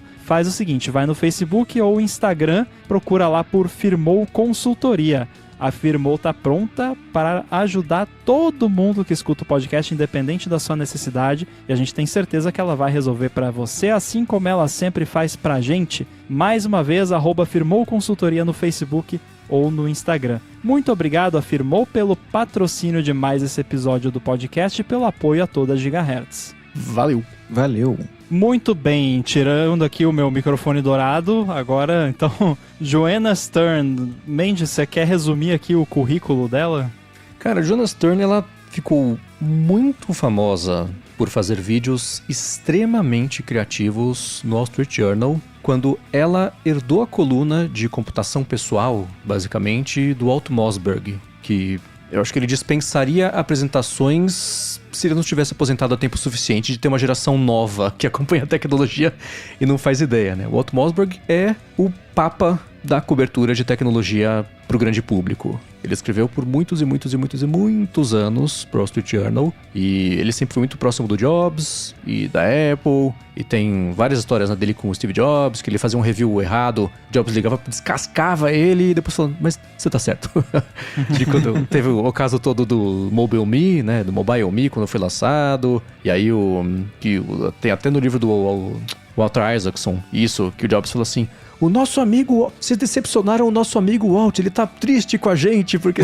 Então ele sempre teve uma chancela muito grande no mundo de tecnologia, porque ele ele tá vivo, né, mas tá aposentado. Então ele usava muito um talento muito bom que ele tem de traduzir o máximo possível e com uma visão muito boa do significado, do potencial das coisas, para poder falar sobre isso no jornal de grande circulação. Tudo bem que era de negócio, mas ainda assim pro público, sem muito tecniquez, né? Então, e tem colunas excelentes dele. A primeira coluna, não lembro a temática, mas era sobre desmistificar um pouquinho a parte de computação pessoal. E a última coluna dele foi sobre o computador desaparecer, sobre tecnologia, não tecnologia ambiente, mas a do telefone, etc. Que a tecnologia vai ser uma coisa que existe, que não necessariamente vai ser um produto só, vai ser distribuído. Super legal o arco que ele fez, né? Quando ele se aposentou, a Joanna Stern passou a ser a colunista.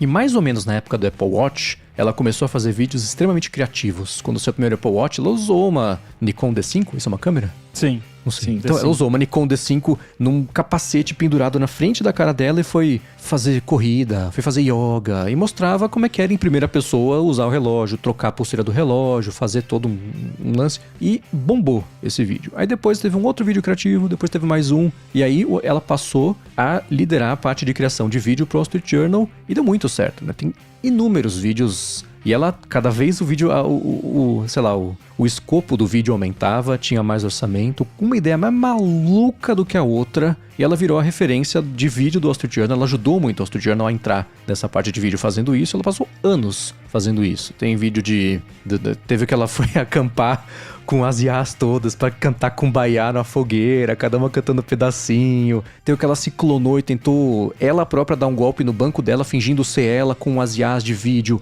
e de áudio. Ela sempre soube explorar de um jeito muito criativo essas coisas, tanto os benefícios quanto os problemas e os riscos. E tava gigante, né? E ela falou, chegou minha hora. Ela saiu, não vai se aposentar, ela saiu do Wall Street Journal pra fazer uma coisa que ia ser a coisa nova dela. E no fim das contas ela não deu o nome disso porque é meio isso, como é que é? New Things chama o canal dela, tem um canal do YouTube e ela passou a gravar os vídeos. Aí agora eu vou reconhecer que eu não vi nenhum dos vídeos ainda. Eu gosto muito dela, mas não parei pra ver. Mas só porque aconteceu de eu não ver, né? Não é nada, né, porque saiu de lá, ela é ela. E ela tem uma coisa muito... Ela vai lançar um livro agora também, ela fez a narração do livro dela, né? Vai fazer a versão... I'm Not a Robot, o livro. Adorei exato. o título. Exato. Eu até perguntei pra ela, não deu vontade de trocar um pouquinho do texto, não, né? Não sei vocês, cada vez que eu escrevo um texto, eu olho e falo, putz, isso aqui eu mudaria esse parágrafo, aquela adicional. Mas me deixaram fazer isso. Eu falei, então, beleza. Menos faniquito, né? Mas ela tá com um canal novo, seguindo uma tendência, que eu acho que a gente pode explorar aqui, se vocês quiserem. O Rambo viu os vídeos, mas pode falar dos vídeos, mas de ver muito jornalista... Especialmente, tecnologia é o que eu sigo, né? Tem um viés aí, mas do mercado de tecnologia saindo de veículos grandões para fazer a sua própria coisa. E como é que ela chamava do The Verge, que fazia vídeos também, montou o canal dela, deu uma sumida. Eu tava olhando ela também, a Becca Versas. Isso, exatamente. Então não teve tanta exposição, mas tá fazendo coisas também. E a Joanna Stern, você pega o Casey Newton com a Platformer, o Peter Kafka, que ele é mais ligado à mídia de imprensa e menos a tecnologia, mas trafega muito bem nisso também. Era do Recode Media, saiu pra fazer a coisa dele, tá lá com o Channels, que é um podcast super bacana. Então é uma tendência, né, do pessoal sair do veículo grandão. A própria Kara Swisher é que ela é o veículo, né? A Kara Swisher é a maior instituição de jornalismo de tecnologia há décadas, né? E ela é cria do Otto Mossberg. Ela, por muito tempo, trabalhou com ele, fez as Code Conferences, etc. Mas ela também, né? Faz uma coisinha na CNN, faz uma coisinha não sei onde, mas ela é ela. Trabalhava lá ela chama de Uncle Satan, o maluco lá, o Murdoch. Trabalhou pra ele e ela falou que passou a perna em mim, etc. Ela aprendeu, ela falou assim, hoje eu sou dona 100% de tudo que eu crio, eu sou a dona. Tá no meu contrato que eu tenho o direito sobre qualquer conteúdo que eu crio, que eu compartilho, vídeo, podcast, entrevista, livro, matéria que eu escrevo, é tudo meu. E tem veículo que não deixa, a maioria deixa, afinal, ela é ela, né? Se a gente quiser fazer isso, boa sorte pra gente. Então ela consegue, né? Mas também é uma tendência de essa independentização do jornalismo de tecnologia, e a Joanna Stern seguiu, e que bom pra ela, né? Eu acho uma discussão bem interessante, porque se for ver direitinho, ninguém realmente é independente, né? Assim, é independente num aspecto editorial, talvez, mas você tá numa plataforma que é o YouTube, né? No caso da Joanna Stern, então ela depende da plataforma que é o YouTube. Mas, claro que é, sim, muito mais independente do que quando você tá ali no guarda-chuva de um grande conglomerado de imprensa que vai querer editorializar todo o seu conteúdo, né? Embora eu nunca percebi isso em nenhum conteúdo, né, que eu assistia basicamente sempre os vídeos dela. Os vídeos dela pareciam muito ser os vídeos que ela quis fazer e fez. Não parecia ser algo que um advogado do Wall Street Journal foi lá e falou, não pode fazer isso aqui, né? E tem algo nos vídeos dela que você não soube expressar quando você estava descrevendo e que eu também não sei, porque eu acho que não tem como, tem que assistir os vídeos, tem alguma coisa, eu não sei se é carisma, se é autenticidade, talvez, ela é muito autêntica e tem um jeito só dela, assim, de fazer vídeo, que é muito divertido. Eu adoro, eu não teve um vídeo dela até hoje que eu fui assistir e me arrependi. Putz, perdi tempo. Não, todos são excelentes. Os 2 vídeos que saíram até agora no canal dela são muito bons. O primeiro é basicamente uma introdução do canal dela, que é onde ela explica o negócio do microfone dourado lá. E aí, quando eu vi o thumbnail do vídeo, eu vi que tinha o Casey Neistat, né, que participa do vídeo. Pode crer. Me deu vontade de não assistir, porque eu não gosto dele. Assim, não é nada contra a pessoa. Eu não tenho nada contra ele. Eu só não gosto, assim, eu acho ele irritante. Não sei, faniquito, não gosto, só não gosto. Mas tava legal o vídeo porque tinha a Joanna Stern. E ela é a personagem principal do vídeo. Então, é altamente recomendado pra todo mundo que gosta de tecnologia. E quem não viu os vídeos dela na época do Wall Street Journal, volta lá e assiste. Tem todos no YouTube também. Não no canal dela, mas no canal do... Procura Joanna Stern no YouTube que você vai achar. E um detalhe também que você não comentou, que mais recentemente também o pessoal começou a chamar ela de Tech Mommy. Porque ela, primeiro, é mãe, né? E também, mas porque ela sentou lá o Craig Federighi e foi o Joss? O Joss, pode crer. E basicamente deu um sermão neles lá de, vocês prometeram que iam fazer e não fizeram, tá?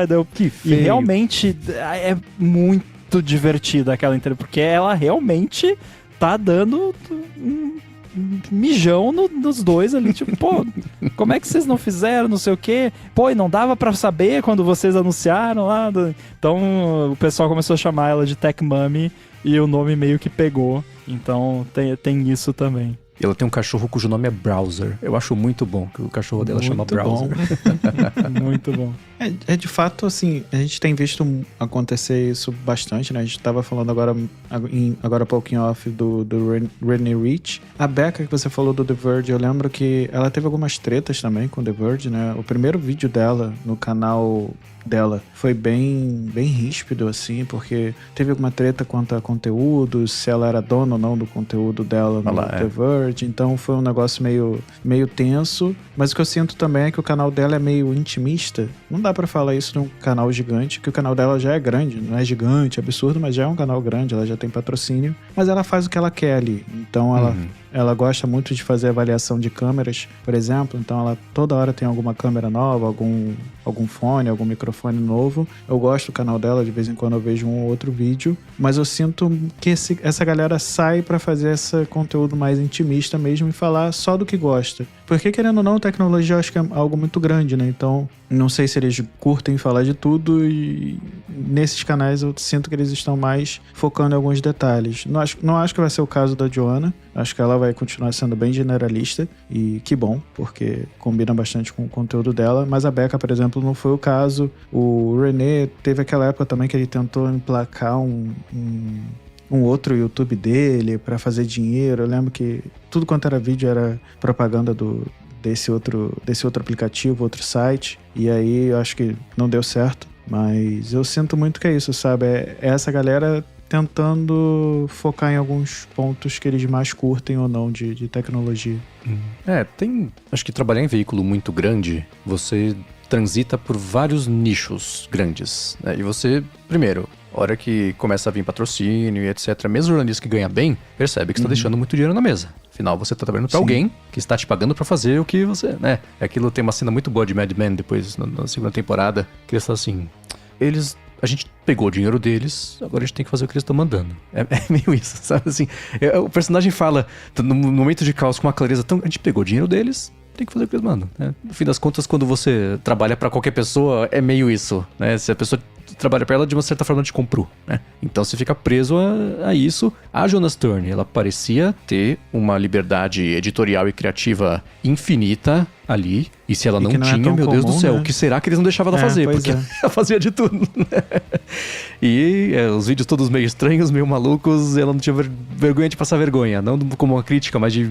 O vídeo é isso, né? Então isso sempre foi assim. E tem um pouquinho da coceirinha de querer fazer a sua coisa, não pra construir um império, eu acho que não é por aí, né? Mas a gente vê história de novo e de novo de gente que, especialmente newsletter, cara, newsletter é muito louco. Tá aqui a newsletter que tem 18 milhões de inscritos e você nunca ouviu falar do cara nem da newsletter, mas tem, não é nem nicho com 18 milhões, tô chutando o número aqui pra passar o ponto, entendeu? Que sempre vai ter público, se você tiver já um certo nome e fizer um conteúdo de qualidade uma qualidade com frequência, essas duas coisas juntas, né? Só frequência não salva nada, né? Só qualidade sem frequência? Também não, né? Então tem que ter os dois pra conseguir fazer dar certo mesmo. Eu vejo muita gente tentar ir por aí, né? E claro que dos vários que tentam, a gente só fica sabendo das histórias de sucesso, porque a história do fracasso a pessoa só some, né? E você não lembra que ela existe, né? Então, uma coisa que eu fico curioso é o quão sujeito essas pessoas grandonas também vão estar, e o Rambo falou de estar meio à mercê do algoritmo. Eu nunca esqueço um vídeo, como é que ele chama o Song a Day Man?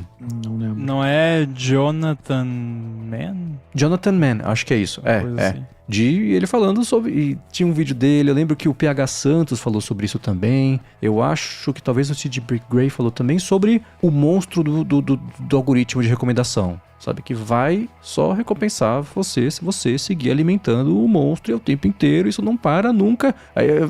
Eu tô muito referente de cultura pop hoje. A cena do Seinfeld, o Newman, que ele fala que as cartas não param e sempre tem mais cartas chegando. E tem carta, e tem que entregar porque as cartas não param. Meu Deus. É meio isso, né? Só que você é o que tem que dar conta de receber e entregar a carta. Conteúdo o tempo inteiro. Se você não criar conteúdo, ele vai te penalizar. Tem que estar sempre ali. Mas a vida não deixa você estar sempre ali, né? Então eu fico curioso para saber o quanto essas pessoas que já são nomes grandes, mas estão se colocando expostas a terem, né, a estar à mercê do algoritmo de recomendação que vai recompensar só se você seguir fazendo, como é que entra nesse fluxo, né? Claro que o YouTube já tem combatido um pouco disso e quando o assunto de saúde mental entrou de verdade na conversa sobre qualidade de vida de criador de conteúdo, eles começaram a trabalhar um pouquinho essa parte também. Mas no fim das contas, estar sozinho tem um ônus e o bônus de estar sozinho, né? Ninguém vai fazer vídeo por ela se ela não puder fazer por algum motivo e a estrutura agora é 100% dela, né? Eu espero muito que dê certo porque ela é genial no que ela faz, né? Se o Walt Mossberg, ele tirou de letra fazer as colunas, a Jonas Stern tira de letra fazer os vídeos, a mídia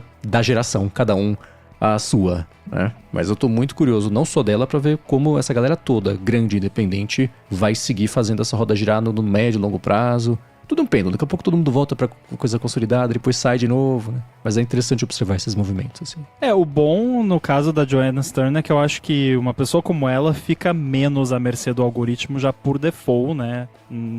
É claro que seria muito melhor pra ela se o algoritmo entregasse o vídeo dela pra todo mundo. Entregou pra mim, por exemplo. Óbvio que, né, o algoritmo do YouTube sabe que eu me interesso, mas enfim, eu não segui ainda o canal dela, mas existe obviamente um interesse ali, porque eu assisti todos os vídeos dela no Wall Street Journal, eu assisti no YouTube. E ela tem ali centenas de milhares de seguidores no X e em outras plataformas deve ter muitos seguidores também. Então ela já tem uma boa plataforma em diversas plataformas para poder divulgar ali. Acho que quanto a isso não é tão preocupante, né? Acho que não vamos ver ela postando vídeos com de The burnout. Truth About não sei o que, e aí o thumbnail é fazendo a cara do Esqueceram de Mim lá, né? Do cara de apavorado, assim, que é só isso hoje em dia no YouTube, né? E vídeos de 50 minutos que poderiam ser de 12 minutos, mas que a pessoa faz durar 50 minutos por causa do watch time. É engraçado que você falou do algoritmo e tudo mais. De fato, eu acho que ela já sabe que vai precisar fazer algum trabalho em cima do algoritmo, porque independente do nome, acho que precisa. Tanto que ela já tá com 6 shorts aqui no YouTube. Então ela já começou com 2 pés na porta, porque os shorts hoje levantam o canal. E, Mandy, você falou de newsletter, e ela também tem uma newsletter aqui. Já tá eu tava dando uma olhada aqui. Então, as duas coisas. Ela não é boba nem nada, conhece, né? É o pacote, né? Já chegou com o pacote completo. Obviamente deve ter um time cuidando disso, que eu duvido que seja ela sozinha fazendo tudo isso, mas legal, ela já chega com uma estrutura bem grande. Cara, eu tentei entrar no fluxo de consumir newsletter, porque tem coisas muito legais que só saem, mas não funcionou. Teve episódios do Área de Trabalho que eu e a Bia falamos sobre isso, a gente chamou o Guedin pra falar sobre isso, e eu lembro que eu assinei um bando, e aí você abre a primeira semana, a segunda, na terceira você deixa de abrir, na quarta cria uma regra pra ir pra pasta de newsletter e pronto. O que o coração não vê, o olho não sente, sei lá, ao contrário, né? Mas vocês entenderam que... Aí vai pra pasta de newsletter e passou assim, né? Eu vi o Casey Newton comentando esses dias sobre criação de conteúdo, ele falou assim, mas o newsletter é muito louco, né? Você me paga pra te mandar e-mail, não faz o menor sentido. Você me dá dinheiro pra eu encher a sua caixa de entrada, né? Mas é o pacote indie, é isso mesmo, né? Podcast, o vídeo e a newsletter. Eu acabei de me inscrever na newsletter dela. Tem uma taxa de inscrição de 30%, aparentemente. Eu não sou de consumir muito, mas ultimamente eu comecei a olhar algumas, assim, sobre IA. Tem pelo menos 2 que eu tenho lido aqui com conteúdo diário de manhã e não sei porque tá funcionando comigo. Vamos ver se a dela também vai funcionar. Tem umas que são meio absurdas, que exageram. Eu não sei porquê. Eu acho que eu criei o login no Financial Times e eu devo receber pelo menos uns 10 ou 15 e-mails deles por dia. Metade vai para spam, metade vai para caixa de entrada. Mas, assim, acho que eu tenho recebido na caixa de entrada, eu tenho lido e tem sido legal. Vamos ver se o dela também entra no meu fluxo. Eu também não consegui me acostumar com o newsletter, não. Aqueles 2, 3 feeds RSS e é isso. O Mate até comentou que não é só jornalista, né? Mas pessoas da mídia em geral têm criado vlogs. Nesse caso, eu acho que algumas dessas pessoas estão fazendo para limpar a imagem, para criar uma nova imagem com as pessoas. Principalmente esses jogadores de futebol, sem entrar em nomes, para não receber e-mails com críticas. Mas muitos deles estão fazendo para limpar a imagem. É diferente da galera de jornalismo, né? Acho que a galera de jornalismo não, acho que tá realmente focando no seu próprio conteúdo, fazendo uma coisa mais autoral ou mais intimista. É um pouco diferente. Existe uma diferença, né? Porque é que tem esse lance agora que eu particularmente odeio, que todo mundo tem que ser influencer. E aí, tipo... A pior categoria é político, que agora político tem que ser influencer. E aí faz vídeo na internet pra aparecer, vai em debate pra fazer cortes, pra postar nos shorts, pra, eu lacrei aqui no debate, né? Ou vai fazer caminhada pra não sei onde, né? Faz essas coisas aí. Então, eu odeio essa trend de todo mundo tem que ser influencer. Eu acho que é uma pegada bem diferente, né? Não... Tem muita... Pelo menos assim, no caso de jogador de futebol, né? Quando aposentar, já tem outra carreira ali, de repente. Jogador aposentado agora faz podcast. Tem isso também, podcast no YouTube. E jogador que não é aposentado faz vlog pra limpar a imagem. É esse o padrão agora. Podcast é o estágio final de qualquer carreira, né? Eu lembro quando o pessoal brincava que a carreira de Apple Developer era, né? Júnior... pleno, sênior, gerente, podcaster. Eu pulei gerente, olha só. Ou então artesão, né? Depois vai trabalhar com madeira. Eu já pensei em vender minha arte na praia. Das coisas que a natureza dá. Exato. Mas é o que todo mundo que pede demissão dessas empresas de IA de laboratório de fronteira faz. Toda carta de demissão que o cara posta no LinkedIn, né? Mas, gente, tô preocupado aqui com o futuro da humanidade, esse foi meu último dia da OpenAI, eu tô me mudando pro deserto onde eu vou passar a viver de clorofila, sabe assim? Essa gente sabe de algo que a gente não sabe.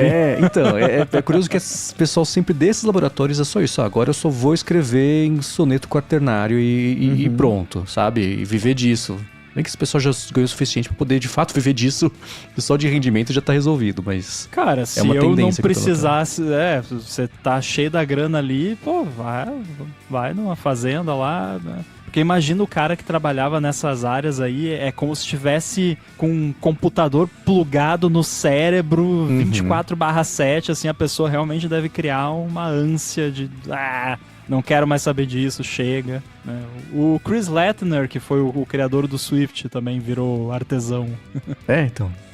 Muito bem, e a gente tem aqui, é claro, o Alô ADT, você que foi lá em gigahertz.fm/feedback e mandou sua pergunta, pode ser sobre tecnologia ou não, só não suporte técnico, né? Para isso tem os fóruns ou as IAs, mas o Vitor Amaro mandou o seguinte: como vocês fazem para vender ou trocar seus Macs? Tenho achado muito difícil conseguir trocar de máquina vendendo o Mac antigo, ou só eu tenho esse problema? Spoiler, Vitor, não é só você não. Não, Mac é tão difícil vender que eu nunca consegui vender nenhum.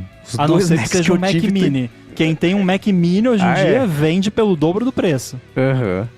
Nos Estados Unidos, tem gente vendendo Mac Mini por 10 conto, 10 mil dólares. Ô, louco. Nada a ver, né? É que tem sempre um louco no eBay, né? Mas lá tá em falta. Mas eu nunca consegui vender um Mac. A sorte é que eu compro o Mac de vez em nunca, né? Então eu comprei em 2011, um 2015 ou 2016 e um faz 2 anos. Mas vender Mac é um problema mesmo, porque é muito caro. Mesmo usado, é muito caro. Então, a pessoa tem uma resistência grande e ela fala, cara, eu vou pagar 16 mil reais no computador usado? Não vou. Eu pago 20 no novo. Não vai pagar nenhum nem outro, né? Mas entendeu o ponto? Então, eu não sei vocês, mas pra mim, eu tenho 2 Mac encostados aqui. É o meu museu privado por não ter... Eu não me esforcei muito, pra ser sincero. Aliás, tô vendendo iPhone 13 Pro Max, quem quiser falando isso. Que até hoje não vendeu também. Mas tá só encostado aqui. Um por muito tempo foi meu NAS, eu deixava tudo ali, era o meu servidorzinho Plex, e o outro só ficou, mas tá tudo aí. E você? Eu, por exemplo, decidi, não é 100% relacionado, mas eu decidi, a não ser que a Apple lance algo revolucionário pro iPad nessa WWDC, eu vou vender o meu iPad e nunca mais vou ter iPad. Porque esse iPad que tá atrás de mim aqui, ele me dá trabalho. Porque, tipo, eu tenho que desbloquear ele de vez em quando pra ele não reiniciar porque não desbloqueou, né? Que tem aquele lance agora que 24 horas, acho que é não é 24 horas, é tipo 3 dias, uma coisa assim. Ele reinicia pra ficar no modo BFU lá. E quando tem update do iOS, eu tenho que lembrar de ir ali atualizar. É só isso que o que eu faço nesse iPad, desbloquear ele pra ele não morrer e instalar update. Só. Eu não faço nada. Então, se não mudar tudo, revolucionar nessa WWDC, eu vou vender esse iPad. Então, me procurem aí depois da WWDC, que daí a gente conversa. Mas, cara, é complicado. Principalmente quem usa Mac mais topo de linha, que é o meu caso, por exemplo, é mais caro ainda. E aí é que nem você falou, fica num limbo, porque é um produto muito caro, novo. Você vendendo usado, obviamente, você vai fazer um baita de um desconto, mas ainda assim é muito caro, a ponto de a pessoa que está procurando um Mac desse nível, ela vai comprar novo. Tipo, o novo é 10 mil reais, mas a pessoa vai pagar 10 mil reais, porque é que nem você disse, se eu vou gastar 20 mil reais no computador, gastar não, investir. Se eu vou investir 20 mil reais num Mac usado, eu invisto 25 no novo, pra ter o novo, com cheirinho de Mac novo, com a bateria, com a saúde 100%, ainda mais sem nenhuma marquinha. Porque assim, eu tenho aqui um Mac M1 Max, 14 polegadas, 32 GB. Eu olhando assim, ele tá novo, deve ter uma ou outra marquinha mínima, bateria deve estar com uns 90%, mas se eu for vender ele, vai ser muito caro. Eu até já teve amigos assim que vieram me perguntar, não quer vender esse Mac e tal, daí olha, querer eu até quero, mas acho que você não vai querer comprar.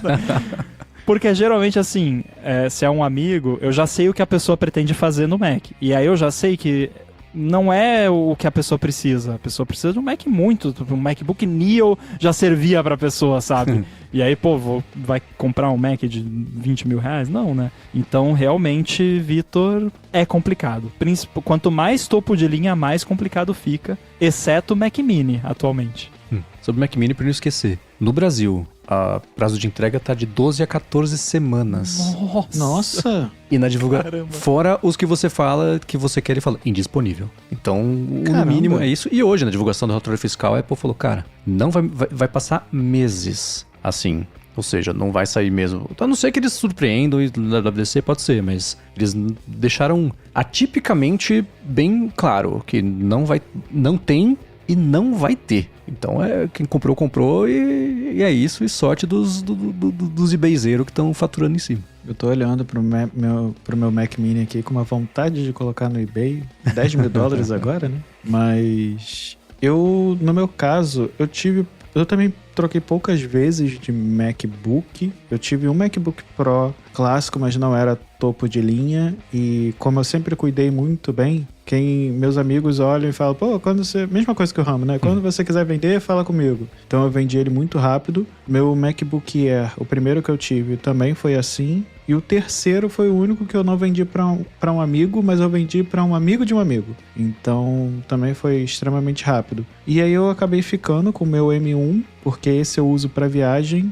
E o Mac Mini eu não pretendo vender, apesar da brincadeira, que é o meu Mac de trabalho. Mas até hoje, acho que esse Mac Mini é o primeiro Mac que eu tenho mais topo de linha, assim, mais próximo de um topo de linha, porque ele tem memória RAM bem já grande, né, com 48 GB de RAM, tem 1TB e é um M4 Pro. Então, todos os outros equipamentos eu sempre tive médio para básico, sempre me atendeu, apesar de ser desenvolvedor, sempre me atendeu muito bem, com suas limitações, é claro, não vou dizer que dava para fazer tudo que não dava, mas sempre me atendeu muito bem. Mas acho que é isso, assim, eu sempre consegui trocar muito fácil por causa disso, realmente, agora talvez seja mais difícil. Realmente. Eu tô com um M2 Max aqui, não pretendo trocar tão cedo, ainda mais que parece que os M6, né, que iam sair final do ano, vão atrasar.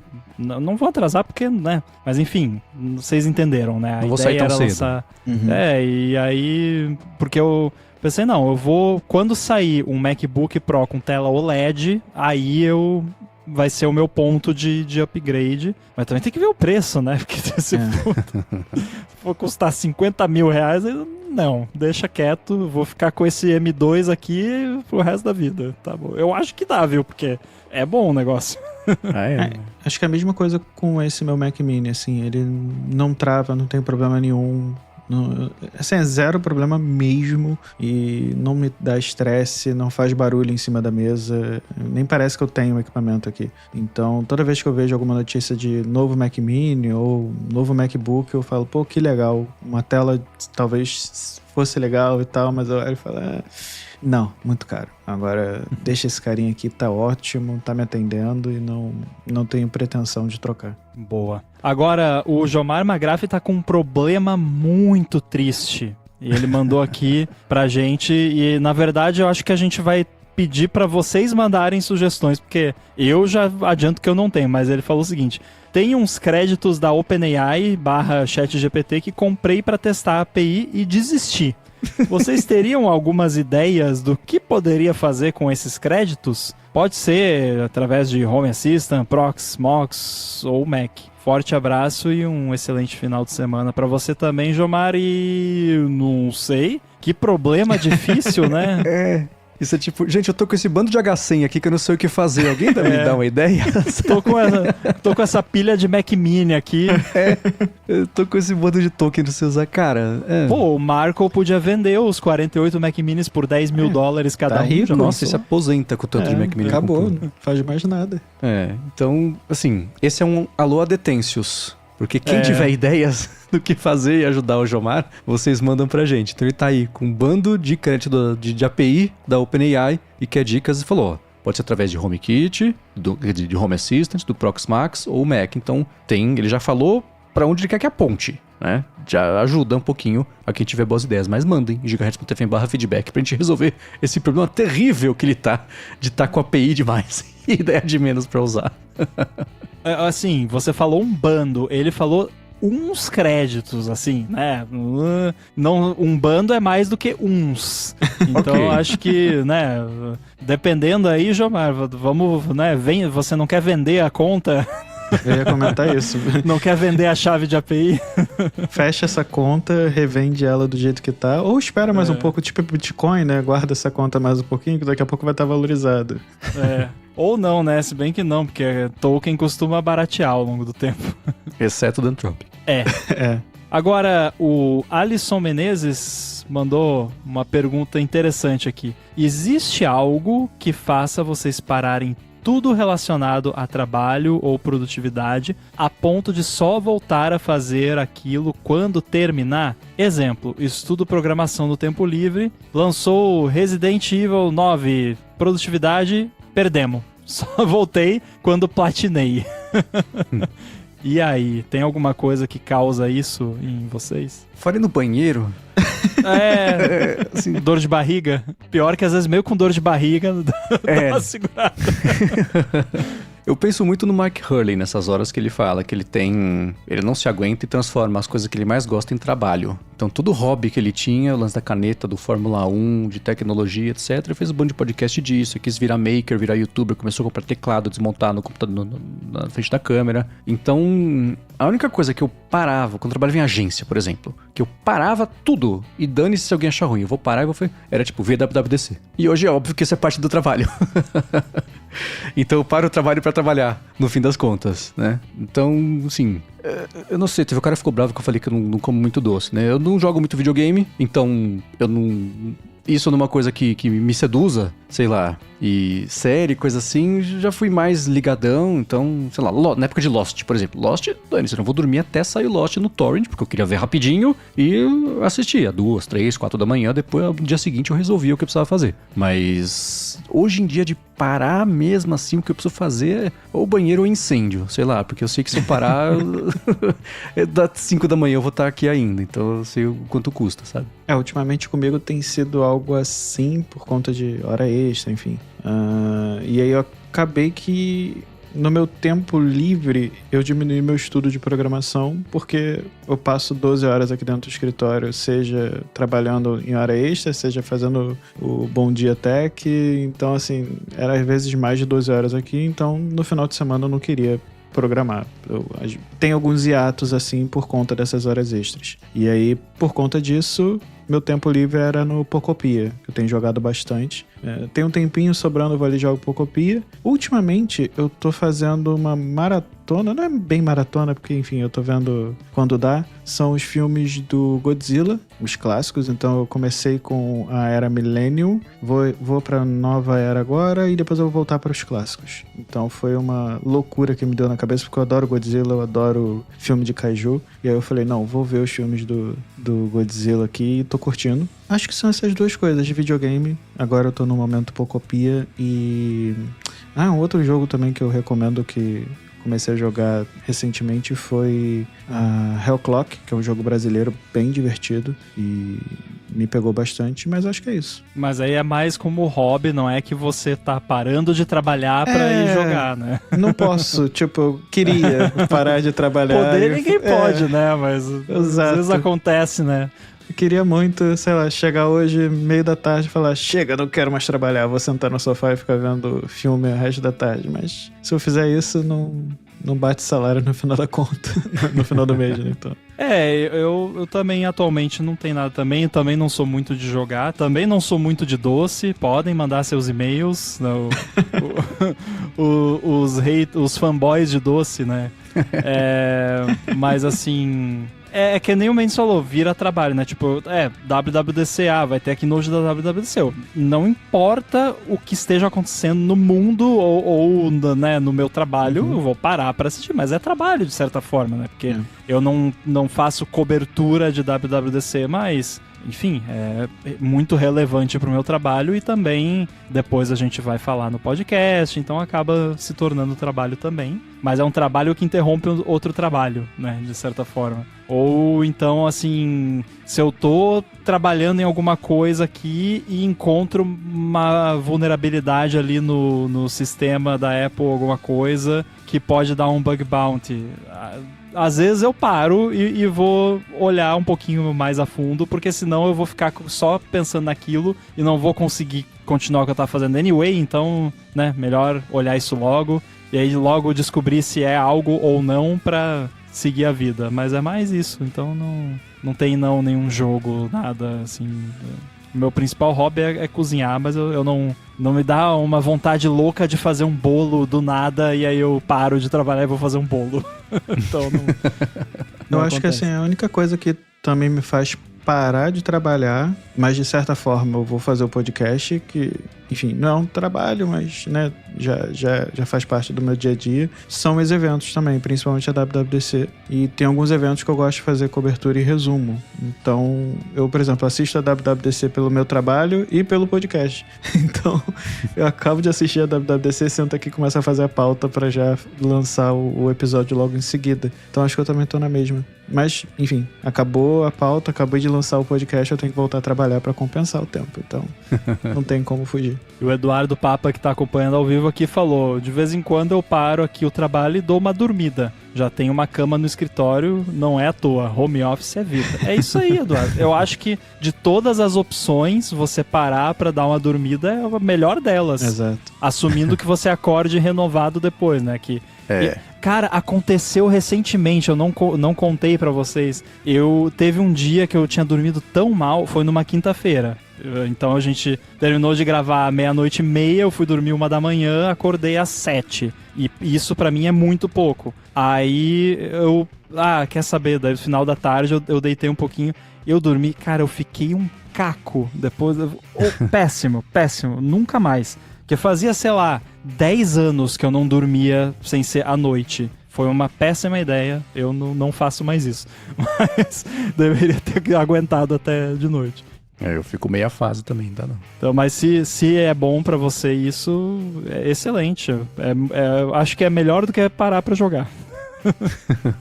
E depois que eu fui lendo aqui do Eduardo Papo falando assim, já tem até uma cama no escritório, né, à toa. Eu falei, home office é vida. Eu falei, bom. Ele só faltava o cara ter um puxadinho dele no escritório e falou, esse quartinho aqui é meu pra tirar a dormida pós-almoço. Minha empresa, minhas regras, né? Exato. Agora, tem a clássica aqui do Contente, né, que ele sempre manda alguma pergunta diferente. Ele perguntou o seguinte: quando vocês estão em uma loja e vão pagar, vocês pagam 1. com Apple Pay do Apple Watch ou 2. com Apple Pay do iPhone, mesmo estando com Apple Watch? Tempo. Então, depois que ele fez essa pergunta, eu notei que a gente recebeu um e-mail, eu fiquei com isso na cabeça, né? Eu notei que eu só uso o Apple Watch. Eu posso estar com o iPhone na mão, o cara chegar com a maquininha, a pessoa chegar com a maquininha pra mim, eu viro o pulso e pago com o relógio. O que não faz sentido. Eu poderia usar o iPhone, ele já tá na minha mão. E eu já me peguei, inclusive, por exemplo, vou no mercado, eu coloco o relógio, não precisaria. Eu vou lá, coloco o relógio, vou com ele pra pagar a conta. Então eu 90% das vezes pago com o Apple Watch, mas depois do e-mail dele, eu me forcei a usar o iPhone pelo menos uma vez. Então por isso que é 90% das vezes. Eu, por um período muito breve da minha vida, tive o Apple Pay funcionando perfeitamente com os meus cartões dos 2 bancos, tanto no iPhone quanto no Apple Watch, era glorioso. Eu só usava no Apple Watch. Aí acho que eu troquei de Apple Watch, sei lá o que eu fiz, aí não consegui cadastrar, porque aí o banco precisava autorizar, porque essas confusões assim. Falei, cara, deixa pra lá. Aí eu passei a usar o Apple Pay só os 2 cartões no iPhone. Aí eu tava viajando lá no comecinho do ano, troquei de iPhone, e aí eu fui ativar os cartões no Apple Pay. Um deles eu consegui, o outro não. E é que nem o HomeKit, que as coisas vão quebrando aos poucos, eu vou desistindo, falo, cara... Então hoje eu uso o único cartão que funciona só no iPhone. Apesar de sair com o Apple Watch, etc., eu vou no que tá funcionando. A hora que esse parar de funcionar, eu faço a rapa da manutenção e instalo tudo em todos. Mas hoje em dia, é bom que é fácil, né? Que não tem que escolher. Vou pagar negócio, aperta, tap, pronto, tá resolvido. Mas se eu tivesse feito funcionar de cara, sem ter que ter trabalho de configurar, eu estaria com o cartão... Eu tenho o cartão oficial, né, que eu uso. Esse ia ser o do Apple Watch, mas ele não quis funcionar, eu não quis fazer funcionar. Hoje é só no iPhone mesmo. Eu faço a opção 2, porque realmente eu tô sempre com o Apple Watch, mas eu pago com o iPhone por 2 motivos. Um é que eu acho muito desconfortável, não é ergonômico, que você tem que virar o pulso assim, dependendo da posição da maquininha, fica meio desconfortável. Quase que o NFC tinha que ser na pulseira, na parte de baixo, pra você só aproximar, né? Assim, né? Poderia usar o relógio ao contrário, né? Mas aí é esquisito. Eu acho, pelo menos. Eu não usaria nada contra quem usa, tem até amigos, aquela coisa. Mas... E também tem uma questão social, assim, da expectativa social, porque não é tão comum. Pelo menos não aqui no mercadinho aqui que eu vou, nos lugares que eu vou. Então, quando você fala que vai pagar no crédito e pega o celular, a pessoa já entende. A pessoa do caixa já entende. Porque é comum as pessoas pagarem com o celular. Mas se você não pega nada na mão, tipo, você pega o cartão, a carteira, o celular, mas se você não pega nada, a pessoa do caixa às vezes fica olhando assim e pergunta de novo, dá uma certa confusão. E o Arthur tá rindo porque provavelmente ele tem um caso desse pra contar. É porque teve uma vez que eu tava na rua andando e eu falei, vou comprar uma água aqui, vou nessa banca do senhorzinho aqui da esquina, vou comprar uma água. E aí, no momento que eu passei o relógio na maquininha, ele me olhou como se eu estivesse matando alguém, assim. E aí ele olhou pra minha cara e falou, o que é isso? Eu falei, não, é o Apple Watch. Eu expliquei ele. Como você anda com o Apple Watch, com um cartão no seu pulso no Rio de Janeiro? E ele me deu um sermão tão absurdo, mas um sermão tão... E aí eu desisti de explicar que era seguro. Eu não tinha condições nenhuma. Eu falei, não, o senhor tem razão. Eu vou parar de usar o cartão no relógio. Eu só peguei minha água e saí. Mas assim, ele acabou comigo de uma forma que depois eu olhei e falei, nossa, será que ele não tem razão? Nessas horas você tem que usar a estratégia de papo de Uber. Aham, pois é, né? Pois que coisa. Foi isso. Eu falei, nossa... E ele quase me convenceu de tanto esporro que eu levei. É que aí você não tinha mais como... Mas teve uma vez que eu usei. I'm sorry, I don't speak português. Nossa, essa é uma boa. E aí o Mate falou aqui que era só, você podia ter só falado, é seguro, não é da Visa. Nossa, mas aí imagina eu explicar isso pro senhorzinho da banca que tava querendo me matar porque eu tava... Fala pra ele ouvir o DT. Quer saber? Pega esse relógio pra você, toma. É isso que ele queria. Vai ver, essa é a estratégia dele. Aí você olha, ele tem um monte de Apple Watch no bolso ali. Não, mas assim, brincadeira à parte, de fato isso aconteceu, mas assim, o que às vezes acontece, as pessoas mais novas perguntam como é que funciona, né, e quais modelos que tem. Isso já me aconteceu algumas vezes. As pessoas olham, mas qual relógio da Apple tem? Não fala Apple Watch. Fala, o relógio da Apple, tem algum relógio... o relógio do Android, alguma coisa assim. E aí eu explico, aí pergunta sobre segurança e, enfim, aí eu falo normalmente, né? Se a pessoa não quiser me dar um sermão igual foi o senhorzinho. Mas eu costumo explicar porque, enfim... É legal, eu acho interessante explicar para as pessoas que é seguro, enfim, não é a pessoa arrancar o relógio do meu pulso que vai pegar o meu relógio e passar em qualquer lugar, mas acho que só com ele eu tive esse problema mais sério. Mas aí, quando tem o lance da pessoa, daí você explica e tudo mais, o máximo que já aconteceu quando eu paguei usando o iPhone foi a pessoa falar, olha... Nunca tinha visto esse iPhone sem ser na cor laranja, né, do 17 Pro. Foi o máximo que já... Não, o máximo... Como eu sou uma pessoa que às vezes eu não tô muito afim de conversar, é melhor assim. Uhum. E se eu tiver empolgado, aí eu vou começar a falar e vou ficar meia hora falando do negócio da Visa, daí a fila atrás ali. Tá bom, já entendi. Esse é um ótimo jeito de fazer a pessoa se arrepender e nunca mais resolver fazer isso. Você faz um filibuster ali na fila, puxa um quadro branco, né? Começa a desenhar o algoritmo ali. Exato. Me lembrou quando logo que saiu os AirPods, que eu passei, é sempre fila do caixa, né? Fui passar no caixa, tava de AirPod, tirei, mas eu falei assim, nossa, mas não tem fio? Eu falei, não, ele comunica por Bluetooth. Eu falei, mas veio assim ou você cortou? Não, já veio assim, né? Eu não sabia, né? Porque parece muito, né? Eu lembro que a gente primeiro debochava. ainda, né? Que é aquela coisa horrorosa, que cigarro que dá pra fora da orelha. Exato, né? Mas veio assim ou você cortou? Nunca esqueci. Ela genuinamente curiosa pra saber como é que funciona. Não, já vem assim. É tipo Wi-Fi. E você não riu? Não, eu fiquei... Cara, coitado da menina, eu não sabia. Por dentro eu ri, porque é uma pergunta engraçada, mas eu não sabia, coitado. Então, tá vendo? Eu ia Estamos indo aqui. Eu ia rir porque eu ia achar que a pessoa tava brincando. Pode ser.